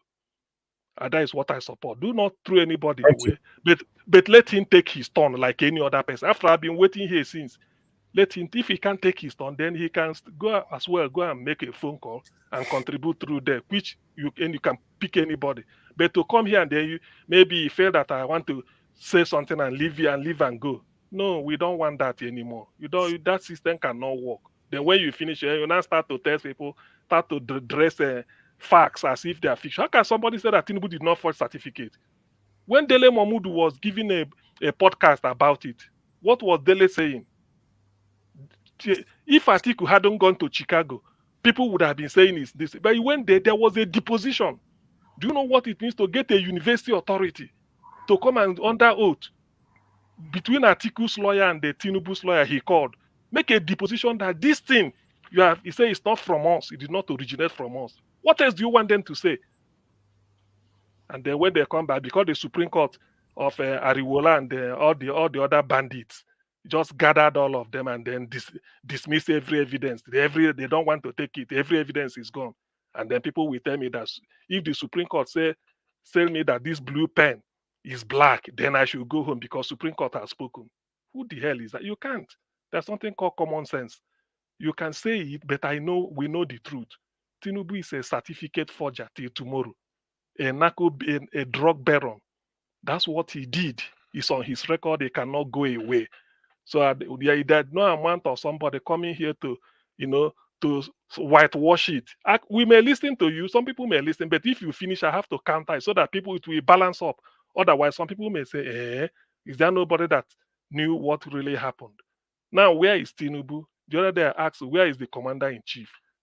He's taking a medication in France and people will come and be deceiving us. So Niger Watch, please, let me end it like this. Next time, today should be the last day. I wouldn't say I will sanction, but I feel I've given a good suggestion. Whoever is against my suggestion, please let me have a reason. Anybody who comes here must take his turn. Otherwise, you are bending the law like somebody observed, and it wouldn't be good. We're all here to wait. So when he comes, he takes his turn. If he can't take his turn, let him not show up. That is my suggestion. Thank you.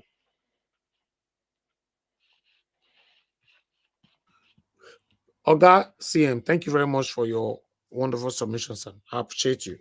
All right, that's not a problem. Like I said before, anybody that want to come to this panel, I don't have any problem with it, but you're going to wait until it gets to your turn. Because sometimes when we try to be nice, to prioritize some people, to speak over other people that is be patiently waiting, then it now looks like we don't know what we're doing. So if you come here again, if you have 200 people ahead of you, you will have to wait. Thank you. Thank you very much, everybody, right there. I appreciate every one of you. Let me call on Oga Consign. Oga Consign, please, I'd like you to talk to us, sir. Good evening to you. Good evening, my brother. Thank you, sir. Please speak louder. Talk to us. Hope your family is doing good. Yes, sir. We are good, sir. Thank you. Good evening, the panelists and the fans and everybody. You see, what I want to say today is this. If you don't know where you are going, where you're coming from, you can't know where you're going. That's what I want to say today. If you don't know where you're coming from, you will not know where you're going. And this problem we have in Nigeria have been repeating itself. I want to give an example. The time they want to make the Senate president,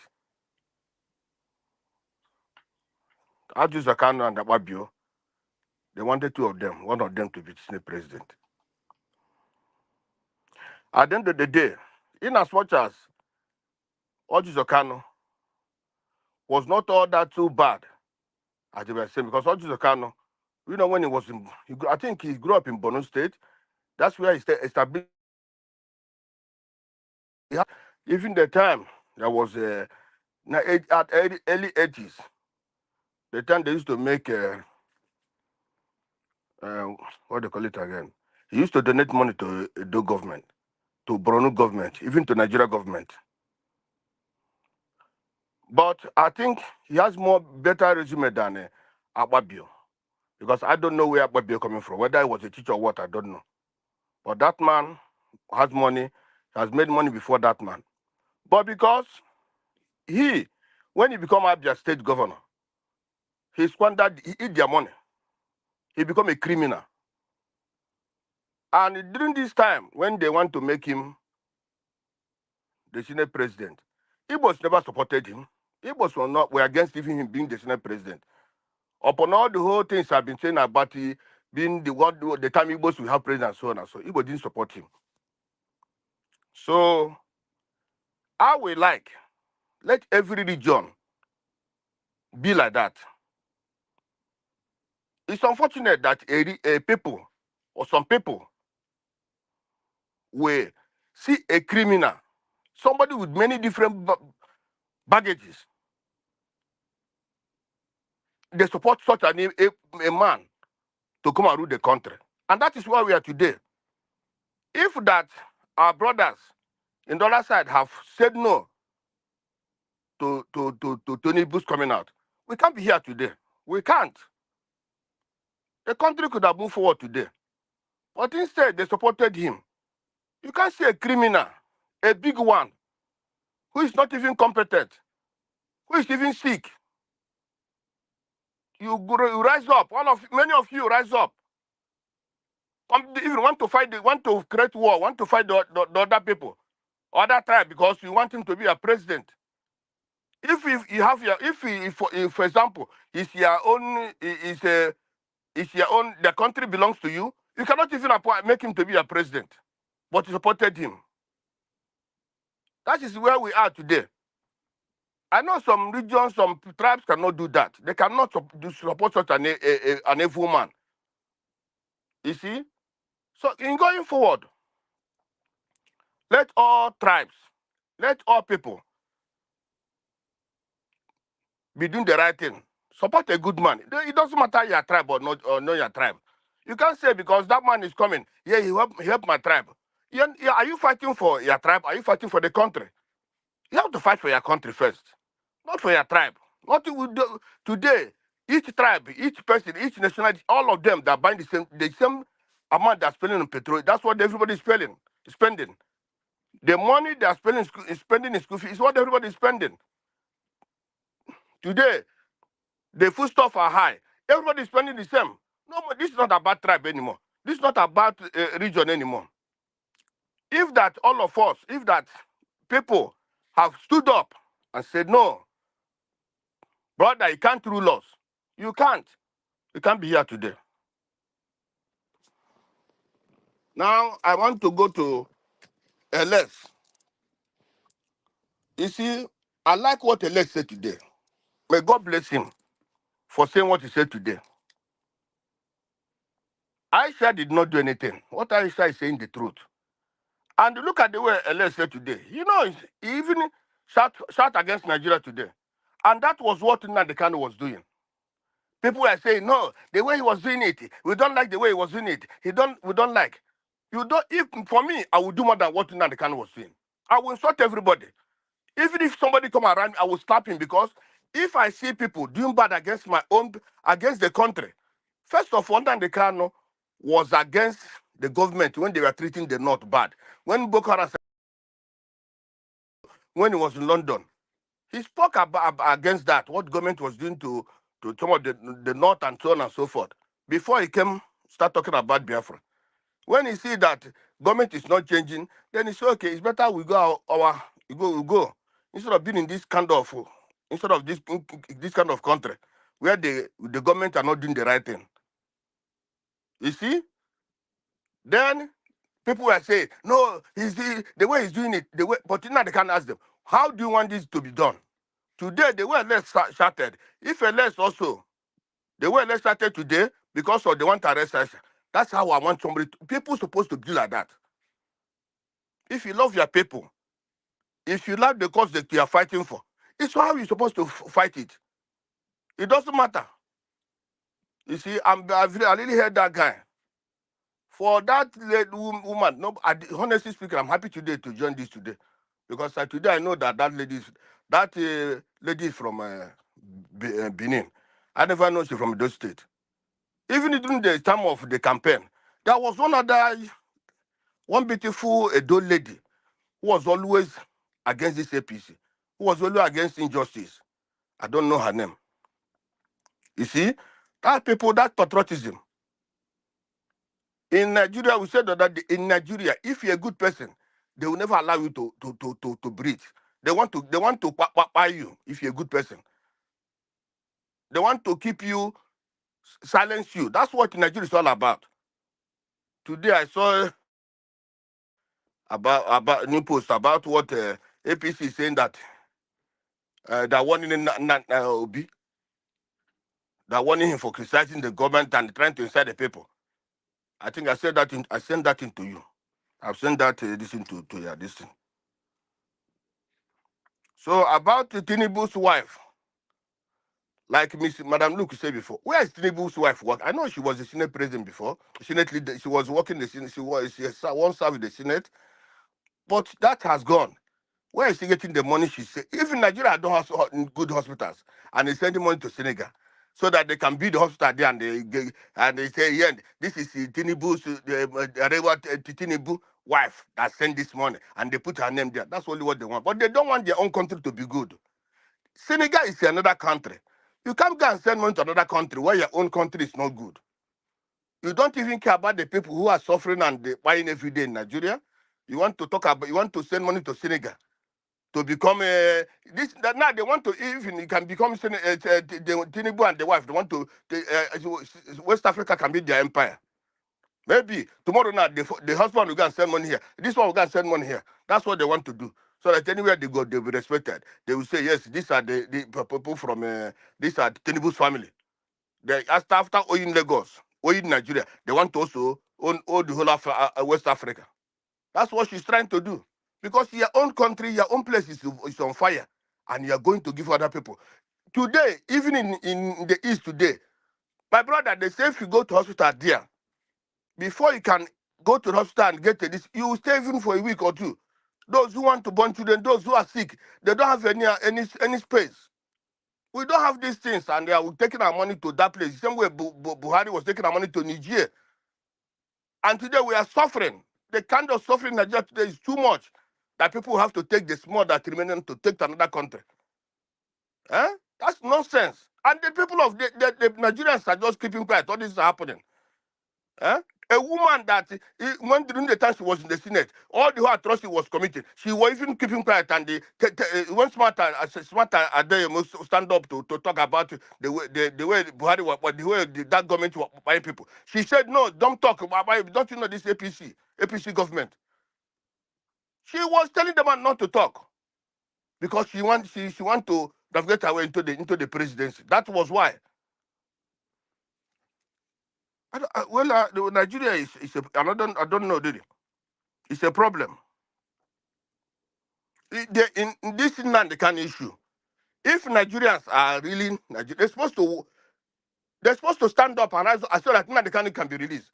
The other Igbo man, when we said no, it's a tribalism. But you see, the other Igbo man also in Lagos, because he said if they cannot protect them, we can call that baby. That's why the man is in jail up to now. We Igbos cannot do this to Yorubas. We can't. If an Igbo man president cannot do that, we can't do this to them. How can it was the Juku that released Awolowo from prison in Port Harcourt? It was him. So why should they subject Nnamdi to continue to be there up to now? And everywhere keep quiet. Nnamdi, what did Nnamdi do? That what did Nnamdi, who did it buy? How many people did Nnamdi kill? That is being in jail today. And this is a Southern presidency, not a Northern presidency anymore. It's a Southern presidency. And we are suffering like this. How can we be suffering in Nigeria? How can we stop even when the certain people? Okay, now if this one is continuing to be there, and another turner coming, what will happen? And we are trying today. Let there be hope. This hope we are going to have. If, for example, today, even Tinubu is no more, who is going to be the president? Shetima. And if, for example, if there's a coup, it's the same Fulani that are going to be in the Home of Affairs. And if we have to wait again after 4 years or 8 years, then the presidency go to Donald. When are we going to? When the Nigeria going to change? We don't know whether Shetima going to bring out Shetima or they're going to bring out Rufai. So when is this hope going to materialize? When are we going to have a better Nigerian? It's going to be difficult to have that better Nigerian. All of us, we are praying to have that better Nigerian, but what is the chances of having that better Nigerian? Opportunity doesn't come but once. We miss this opportunity because our fellow brothers doesn't want good thing to come to Nigeria. And that is why we are today. Thank you. I heard Edo people very, very well. Honestly speaking, they tried. Thank you. Hello? Thank you. Round up, sir. Round up. Yeah, I heard Edo people very, very well. I heard people from the south, all of them. They really tried. Even some part in the Midwest, they tried to see that the middle belt, they tried to see that there's a change in Nigeria. I heard also some few Yoruba people who tried their best to see that, but majority of them decided to go otherwise. And that is why we have found ourselves today. God bless you, Donajan, and every panelist. Thank you, Oga Consigned. May God bless you, sir. I appreciate you. Everybody have given their submission. Fortunately, Mr. Jonathan could not come back. I know this network, whenever you affect on like this, now so they be, So I appreciate every one of you right there. So let's give our final submission. Let's give our final submission. So I have to go to Madam Luke. Madam Luke, thank you very much. Please give us your final submission. Let's do for 5 minutes, ma'am. Thank you. Oh, wonderful. 5 minutes. Thank you. Hey. Well, what can I say? Mr. Concerns just said something that just sweetened my mind. And this is for Mr. Niger Watch. Yesterday when we were having this this hot argument about regional blame and all that stuff, you said something that I was like, wow. You said you are not concerned about what happened before you were born. That you're more concerned about what is happening right now and what you're seeing. And I was like, wow. I said, okay, if I look at it that way, the reason we keep having the problems we have today, and going back to Mr. Concern, is that history keeps repeating itself. History keeps repeating itself. The things you are seeing now did not start now. They have always been happening. Everything we've had in Nigeria concerning the Nigerian elections has been all about a civilian coup. Coup, counter coup, counter coup. We're not talking about military coup. We're talking about civilian coup. When it came to Obasanjo, it was a civilian coup that was carried out that brought Yaradua in power. When Jonathan left, it was a civilian coup that brought Buhari in power. And here we are again. Obi is supposed to be the president. I'm sorry. Your Excellency, Peter Obi, is supposed to be the president. And we now have another civilian coup. So if you don't know where you're coming from, like Mr. Consent said, you will never know where you are or where you are going. Because since Obasanjo's time, I have seen this thing play over and over and over and over again. What we have in Nigeria is not elections. We are carrying out a civilian coup upon a civilian coup upon a civilian coup. And I'm not going to mention what region are experts in this. When it suits them, Nigeria is working. When it doesn't suit them, Nigeria is not working. They will head to the streets. They will find who they will gang up with. They will find who they will knock heads together. They will find who they will just scatter the whole place. And they will use violence. It happened in Lagos. The same thing is happening in River State. Is anybody paying close attention to what is happening in River State? I am paying very close attention to what is happening in River State. Governor Fubara is caught between a rock and a hard place. Why is that? Because somebody who is an expert in carrying out electoral coup has dipped his fingers inside River State. Rather than allow the rule of law to take its place, take its course, this man is now trying to circumvent the constitution. Isn't it amazing that this our constitution that we practice is very selective? When they pick, it's like a la carte. And he says power or whatever is not served a la carte. We have a government that is served a la carte. You pick and choose what you want to do when it suits you and when it doesn't suit you. So now Fubara is chained, forced to accept those people whose seats are vacant because he cannot pass a budget right now. All we have in Nigeria are civilian coups. Like Mr. Concern said, if you don't study how things happened and they're happening again, you will not realize that you are in the deja vu moment. We are just replaying the scenario. Like my nemesis in the what do you call it, in the comment section, I am trying very hard to rein my emotions in check because believe me, there's one very constant irritant there in that comment section that is very, very good at lateral violence and side snippet comments. But I will let that slide. But like I said, when the power brokers of Nigeria decide to use Nigerians as their plaything and personal wallet, this is what we have: anarchy, chaos. And like I said, history is repeating itself. It has happened before and it will keep happening because we have no rule of law. And yes, power is served a la carte because our constitution is a la carte. Thank you.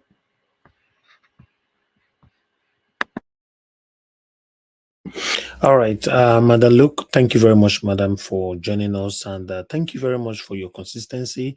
I really do appreciate you. I'm not taking it for granted. I appreciate every one of you that's consistent here with us every day, talking about the things that's affecting us, putting your voice out there. May God bless you all. Thank you very much. Together, we will have a better Nigeria in our time.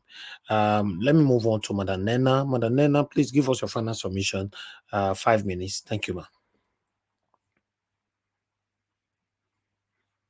Come on, Sorry. Nena is not Yeah, available. sorry, I'm here. Sorry, I was trying to mute myself. I'm so sorry, Mr. Edo. Okay, go ahead.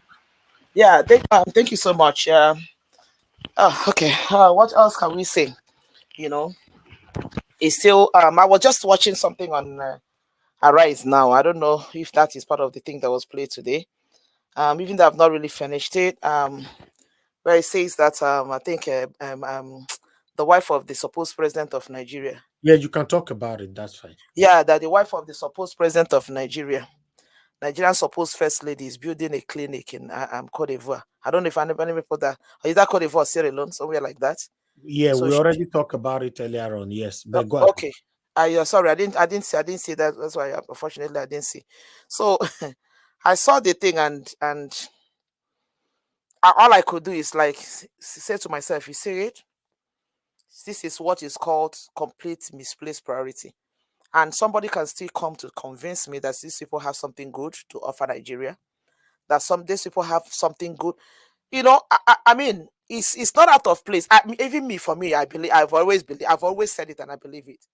That this man that they call the president of Nigeria, the man that is in Asoro today that calls himself the president, I believe so much strongly must be that man is not even a Nigerian. And his wife, who unfortunately is I think the older woman is an Ishekiri woman, if I'm not mistaken. she knows that her husband is like, because I don't understand why Nigeria, a country like Nigeria, does not have good hospitals, good clinic, doesn't have anything, and all these people want to do is to be putting their attention outside the shores of this country. What exactly is the purpose? What exactly do they want to achieve with that?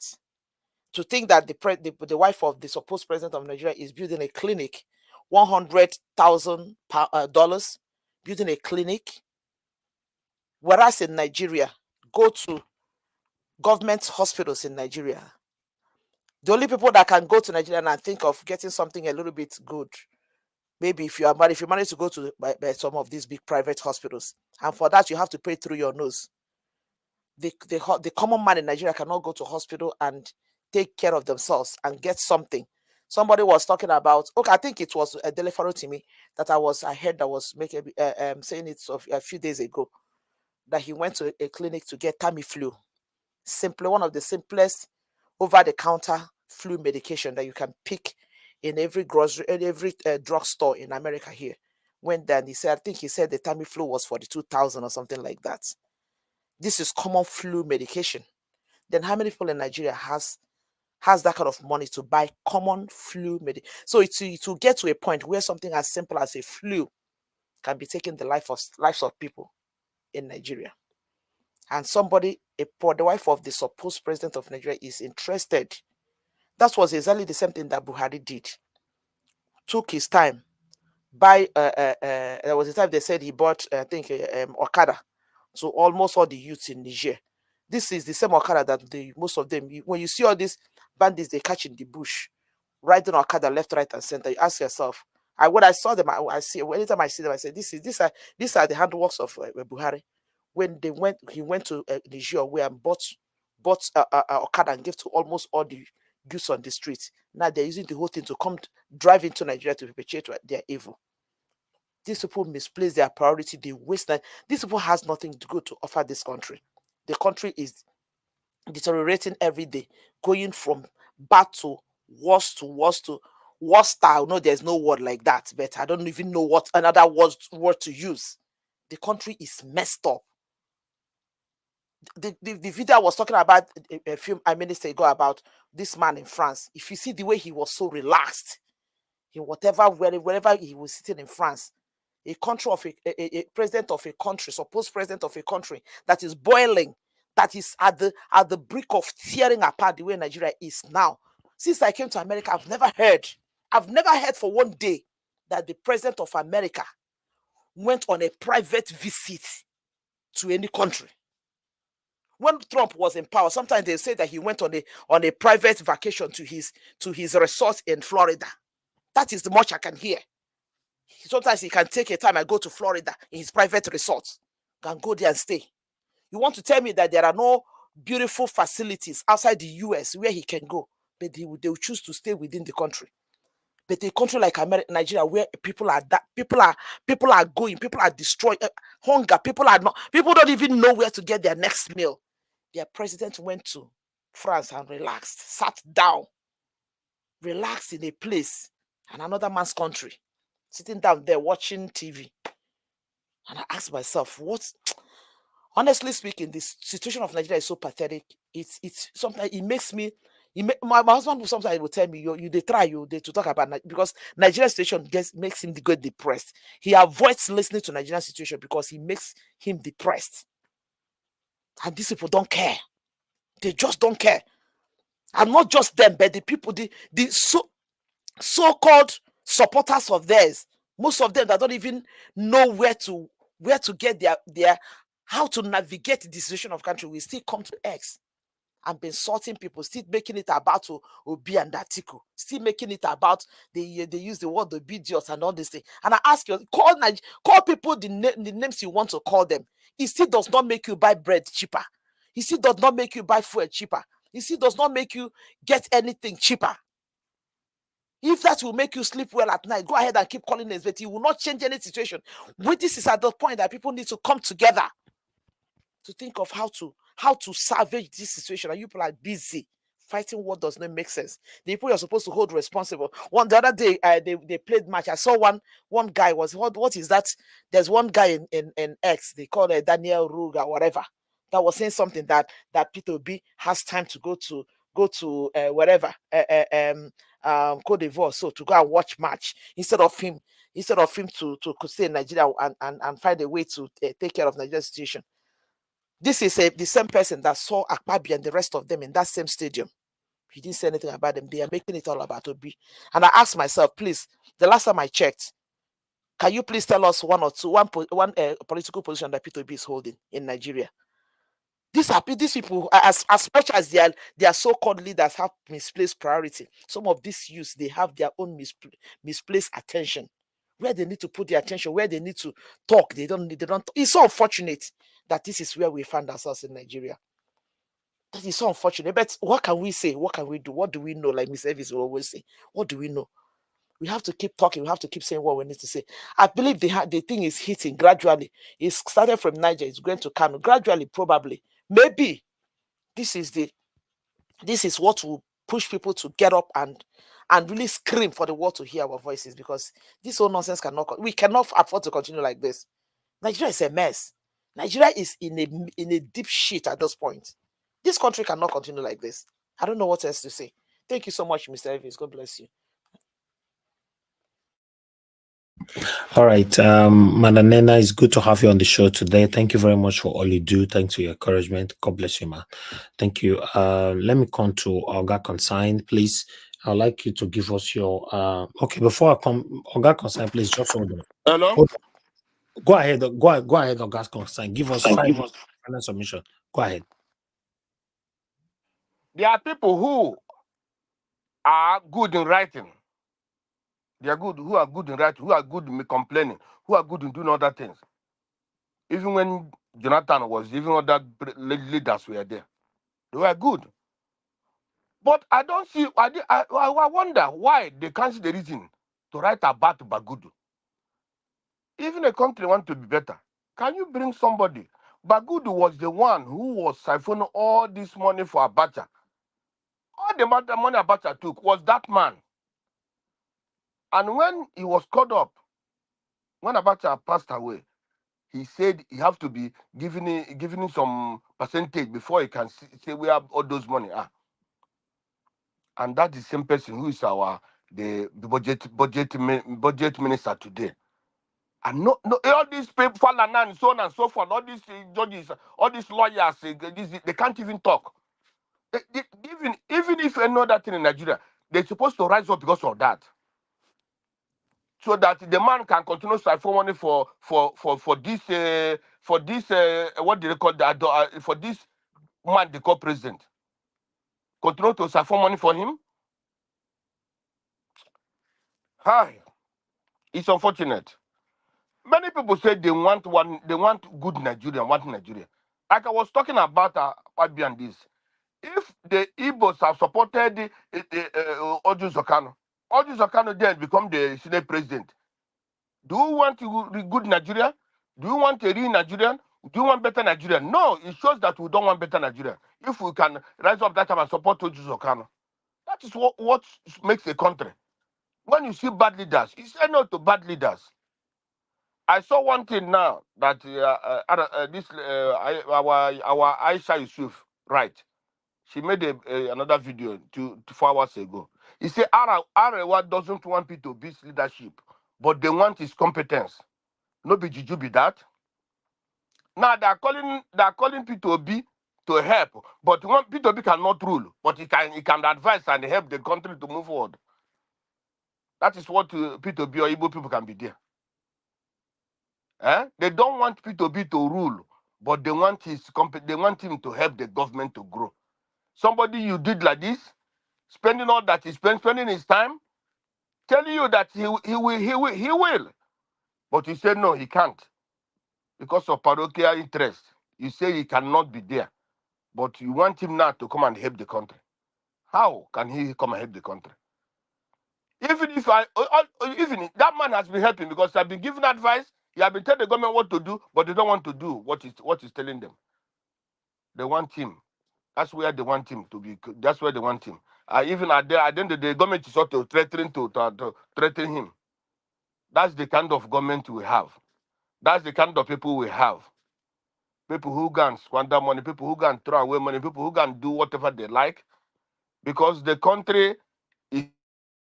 Other people can. This protest, yes, I say yesterday, protest. These are neutral people, and they're not started. But all the same, that protest doesn't help anything, because if they want to protest, they don't know what to do. If those people want to protest, and so that the government can do the right, they know what to do.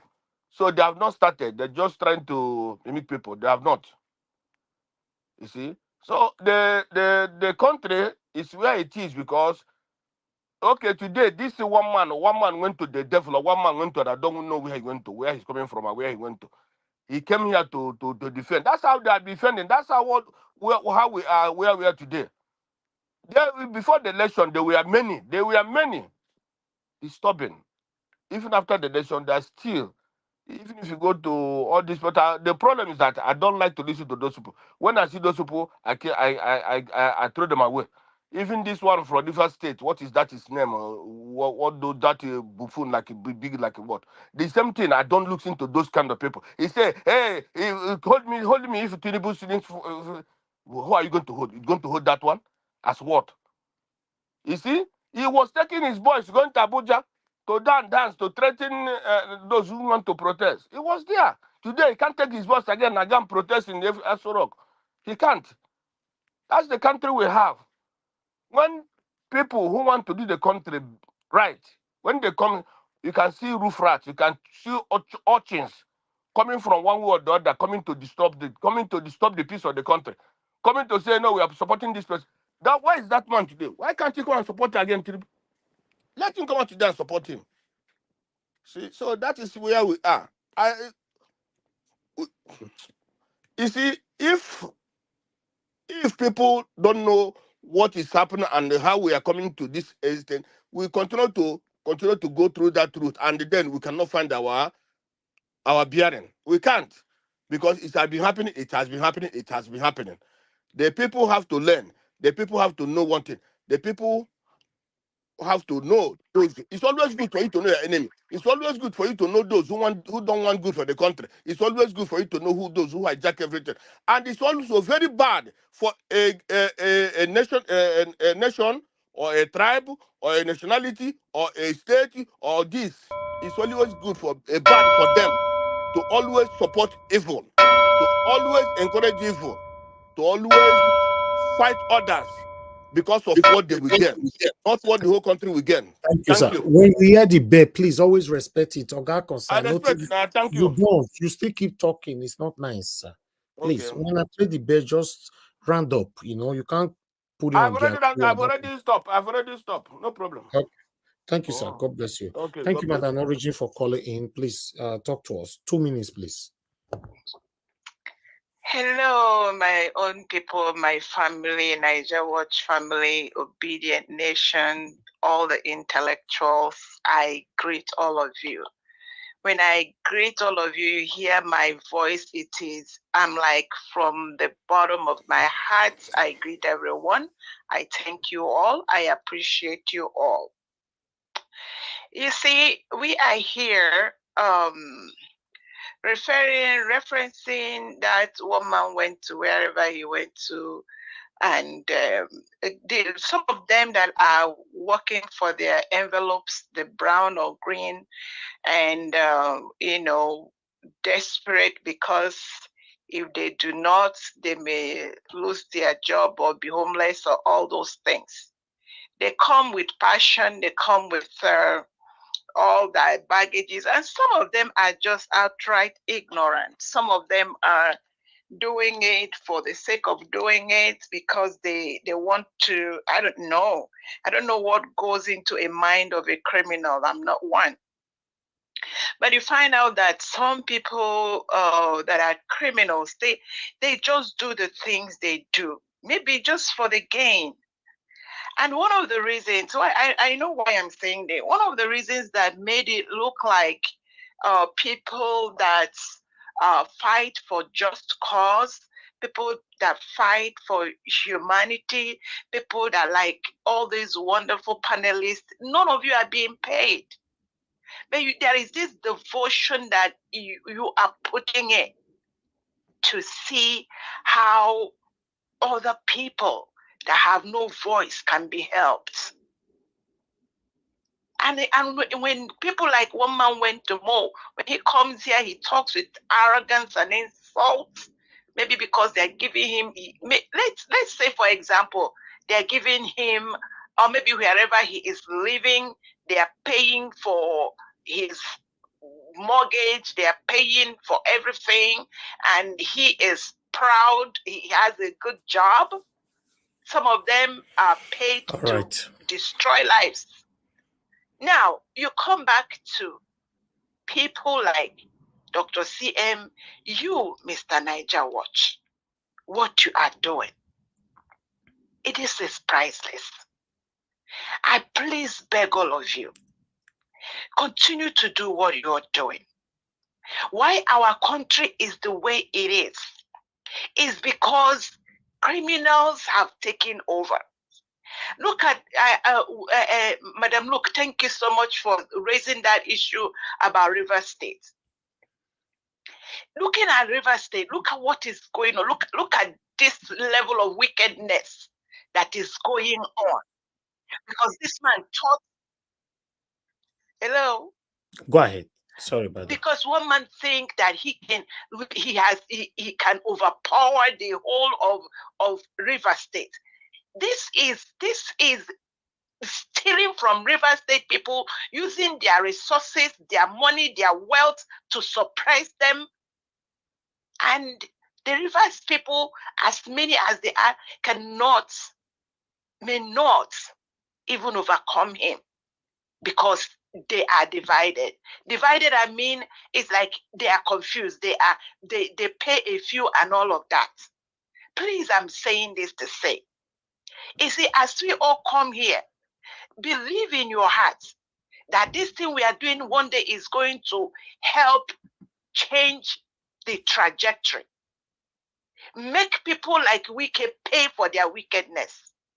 Make all of these people, the Babangidas and the Atikus and the Tinubus that have decimated this country, stolen them poor, stolen the country dry.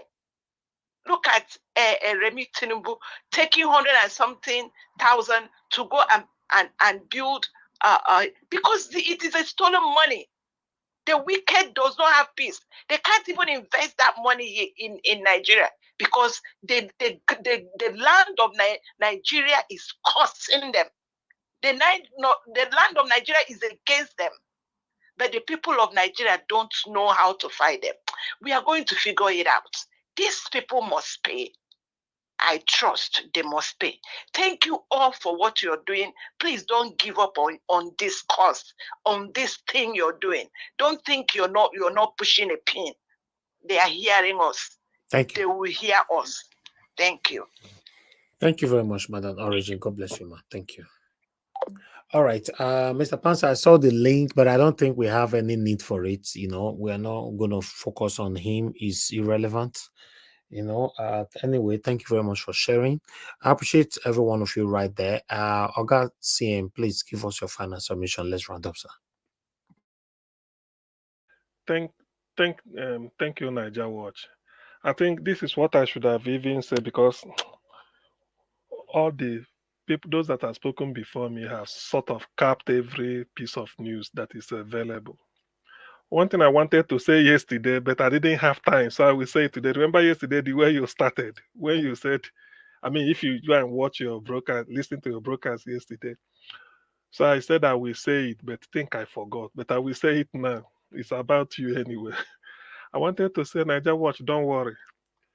If ever you will be on trial, just for making if ever you will be on trial, that you didn't do anything, you were fiddling wire on bombs, the way they say.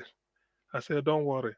Wherever they put you in the dock, I will come and testify on your behalf for you that you did everything humanly possible, everything humanly possible to ensure a better Nigeria. But the ones that are within your hand to do, you did it excellently well anyway.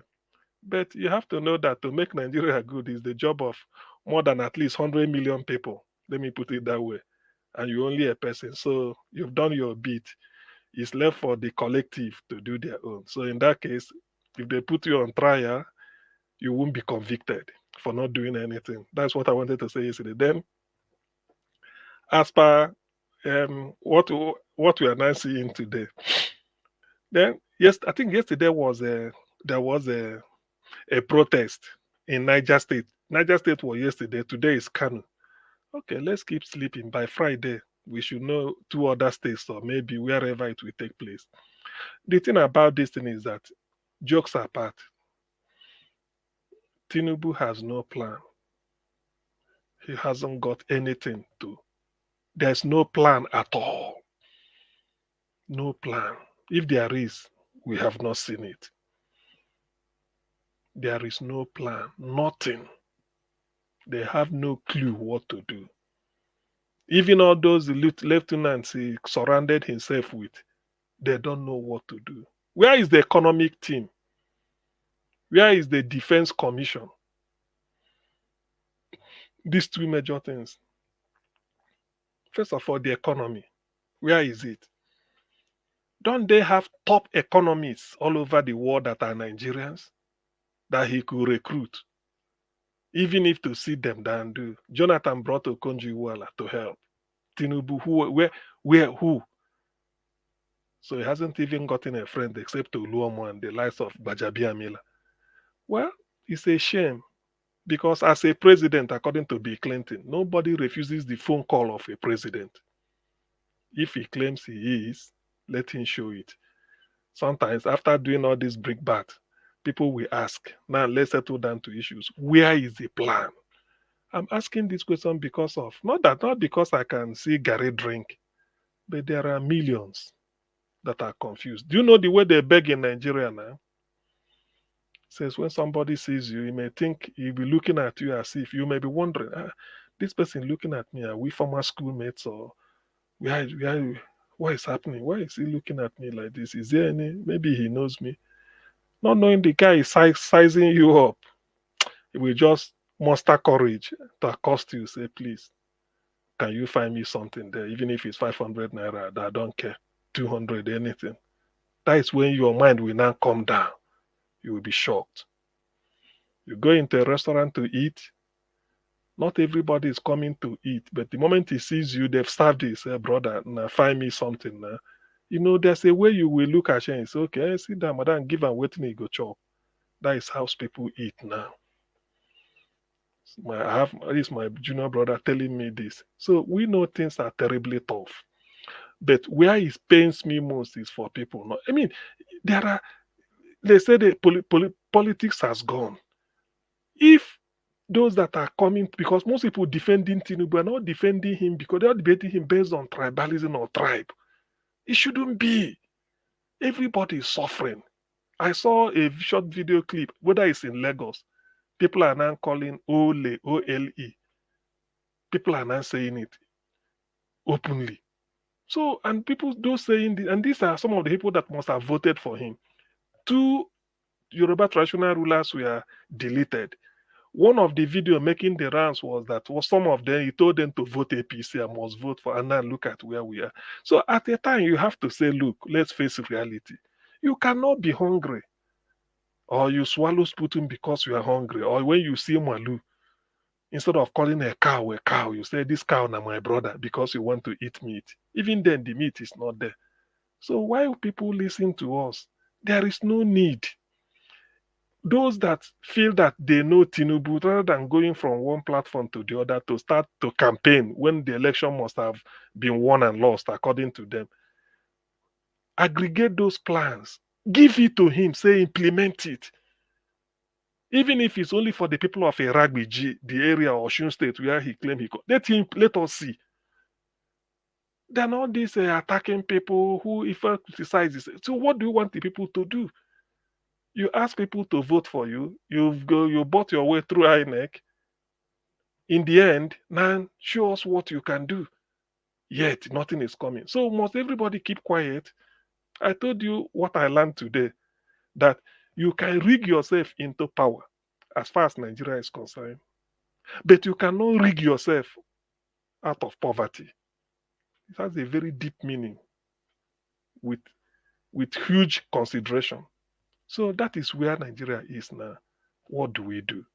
Rather than all this attack coming to, what are you defending? You can't tell a man who is naked that is wearing the best of attire. He's naked. More than 6, 7 months now. What can you do? Show us what this is now. You are in charge. What can you do? Nothing. Tomorrow things are just getting, anybody is not nothing. So we've not had it this bad, to be honest. People are now saying maybe we could have been managing Buhari. Now look at the mess Nigeria is now. Nobody is sure of anything. You are not sure of anything at all. Yet people are talking. So Nigeria Watch, well, in the midst of all this depressing news and all these things, you still muster the courage to put up a brave face and come here. Well, we'll also give you the leg up and then come and do a step or two with you just to make sure that after all, they said the greatness of a king does not lie in the throne, but in the followers of the king. That is where the greatness lies. So, that's why if you so far you come out, we will just come and say, well, let's continue. Otherwise, given what we are hearing, it's not. Where is the plan? Nigeria is facing an economic problem. Where are their world-class economists? Where are they that can put heads together and tell you, look, this is what we need to do to get out of this mess within, or let's start seeing green shoots? Where are they? Does he not have friends? Who are the economy? Where are the economic team? What have they been up to? Nigeria is sinking. There's no doubt about it. Nigeria is sinking. Somebody said there is no way it can get up again. But show us the effort. Let us see economic team what are they? Look, there's a way to inject steroid into the economy. Where is the financial or monetary steroids? That's what Nigeria need now. Where is the monetary steroid to inject into Nigeria? Even if it's to that arm where whatever it is, just to jolt the thing, where is it? I've already made this suggestion before. We have people they call illegal refineries. They say it's illegal in the bush or this or that. What makes them illegal is because they are not covered by the law. Yes, there's environmental pollution. If you commission all the leading professors of chemistry, industrial chemistry, petroleum engineering in Nigeria universities, bring them about 30, 40, 50 leading ones, they know themselves. Tell them, look, what makes this thing pollution? What can you people do? Put heads together. They brainstorm. And they will tell you, at least we have petrol, we have it. The way we refine it to use, who does it concern? George Bush openly said he can never sign any agreement that will put the Americans out of job because of Kyoto agreement. He refused. America is the greatest polluter. It was Obama that came in because of this and signed it. America became a member again, and George Bush pulled out. He said he can never sign it. So that tells you about governance, our own. Who is going to respond? Who? If it's the gutter water you have to refine, and then we drink it, is good for us. Do it. That is your country. That is the way. That is what governance is. Whatever formula that will work for you, do it. Who are you waiting for? Illegal refineries, you close them down. And when they were doing illegally, they were putting it and it's working. Yes, they are polluting, but tell people, how do you remove the pollution? There must be a way. By the way, what is refining? Is that not fractional distillation we do in ordinary level chemistry in secondary school? Is that not heating crude oil, different temperature, they go the fallout, kerosene, petrol, aviation fuel, diesel, just like that. Then you have a way of doing it. Nigeria needs an emergency. We cannot be putting petrol when it is everywhere. Electricity, they are flaring gas. What is making people that want to build gas plant All over Niger Delta should have been gas plant. Every state we have up to 3 or 4. That gas that is being wasted, they pipe it, even if it's only 100 homes that are using it. Why can't this type of thing be done? Why I'm saying this, I'm just giving a random thought. I'm a human. I'm just a person. I don't know it all. But there must be solution. We cannot exist as a country like with all the intelligent people all scattered all over the world. Call them. Anybody you can say bring them. Your economy is mainly. What do we do to inject sense into our economy? What do we do? There must be. Some of them are in World Bank, everything. See them that Okonjo-Iweala came back from abroad and she did something. Professor Adesina at African Development Bank came. Then you saw what Jonathan did with agriculture, and then people held him. There are lots. Bring them. There's no shame about it. As a leader of the country, everybody is at your beck and call. No, people will, if you so see men playing football, you so see men come here. Tomorrow you will find a way to come. You say, look, this is what I want our football to be. You will be so happy. But I don't know. People are still playing politics even when the election has been over. And yet, but what do I know? Somebody who is illegitimate. He can claim victory, but he can't claim legitimacy. So this is part of the price. That is part of the suffering we are going through. Yes, you claim victory because INEC said so. But legitimacy, no way. With forged certificate, you don't know, and you are not healthy. So what really are we battling with? I don't know. Nigerians that are listening, please, as you go, we digest everything. Your guess is as good as mine. Nigeria, I don't know. You just wake up. I think that Edo State is a wake and see. This one, now when you wake up, anything you jam, you take. Nothing is happening. It's like Nigeria is rudderless and autopilot. Nobody is in charge. No plan or nothing. What plan do you have that you want to implement? You know about all the economic suffering people are going through. What plan? There must be a way out, but what? Do something. Don't you have people to call on to? Don't you have people? Somebody, even some, you can steal. The Western world, they steal each other's industrial secret. Steal anyone you want. Implement it. What we want is result. What we want is result. Nigerians are crying. Niger Watch. I see you tomorrow. Thank you. Augustine, thank you very much, sir. I really do appreciate you. Ladies and gentlemen, we've come to the end of this broadcast. We've done our part already for today. That's 4 hours. Thank you very much, everybody that came into the panel. Those of you that are still here with us, Madam Luke, Madam Nena, Augustine, Consign. Thank you very much, my wonderful people. Mr. Alex were with us earlier on as well. And those of you that came in as well, God bless you all. On the phone, thank you very much, Madam Origin, Madam Love, God is my strength, Mr. F.A. And many others that called in. May God bless you all. Those of you that I could not pick your call, it's not deliberate. We just do what we can on this platform. It's not easy. You know, we are not a perfect people. Please learn to manage us as a human being. Appreciate every one of you. And those of you that supported us today financially, I appreciate every one of you. Starting with Mr. Peter Ife, I want to be Ferdinand, Juno Basagi, Peggy Modi, Dr. Elizabeth Gomez, and Mr. Pansat, Papi, and many others. May God bless you all, my wonderful people. I'm very, very grateful. Mr. Nadia Watch. Ma. So sorry. Engineer Francis is down there, and he wanted to say something. I don't know if you saw it, that we should discuss Ruth Ogunleye. So I told him that we discussed this last week, and they have put a gag order from the military that nobody from the military should respond to this case. So Yes. I just wanted to let him know that. Thank you. Yes, they did. I read that article as well. They did. You know, that nobody should respond to the public reactions never again. You know, so I read that was sometimes last week, Thursday. I don't know. Yeah. Anyway, for the proof of life that we're talking about, they proved it the other day. So I don't know.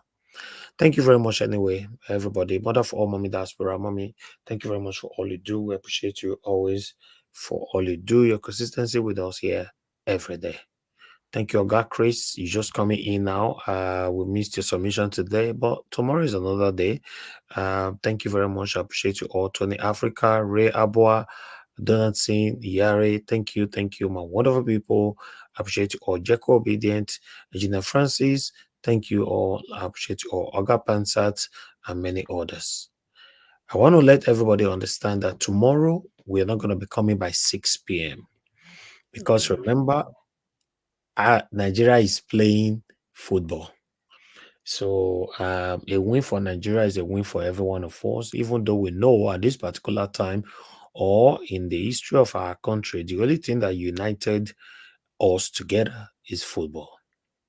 Football does not differentiate. It doesn't select who is from Urobo, who is from Ishakiri, who is from Hausa, who is from Igbo. Football, when we score, you see everybody hugging each others, without not even asking that, Oga, before I go hug you, where you come from. So we are looking forward to the day we all will see ourselves like that. Even though we know it's going to be difficult, but let's continue to be hopeful.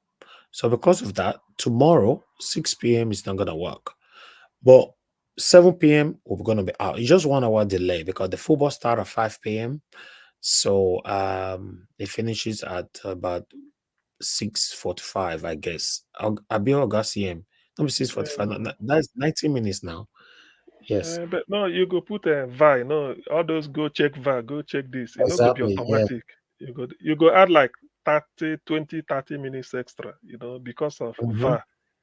VAR this, VAR that. So every goal now, then they check and well. And they check and well. So all right, okay. We'll be coming out tomorrow between 7 and 7 p.m. Just keep, if you subscribe to us, you have our notification. Obviously, you'll be notified that we're already on air. Hopefully, fingers crossed, Nigeria will win tomorrow to go to final. I can't wait, because if we lose tomorrow, I'm not going to be happy at all.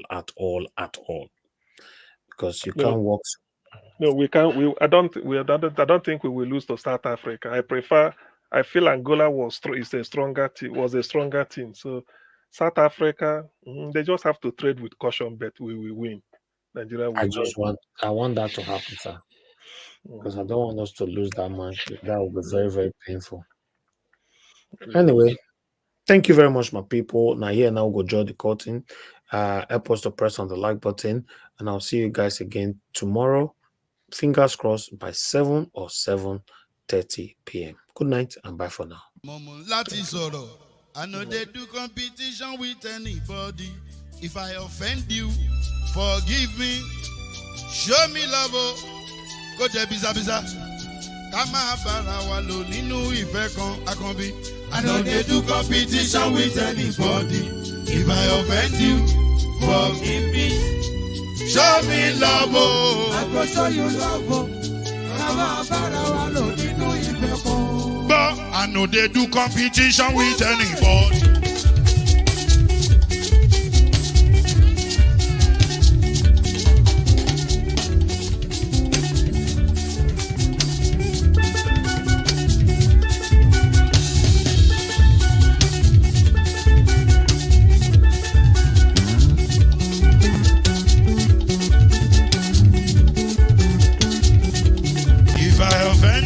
Forgive me, show me love, I go show you love.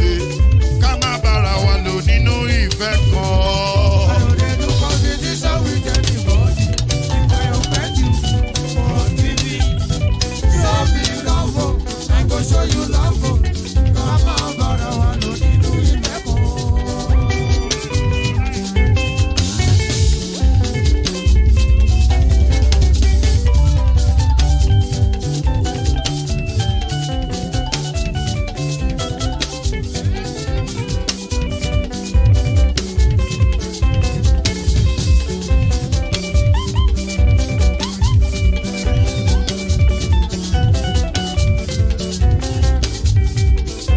They do competition with anybody. If I offend you, forgive me. Tó bá ti sanwó fún Ṣẹ́gun Nàbí o, ẹ fẹ́ jókù. Alákọ̀bí Ṣẹ́gun Nàbí. Alákọ̀bí Sábà mẹ́la. Anybody? Anybody? Any bobo bobo bobo bobo. Anybody?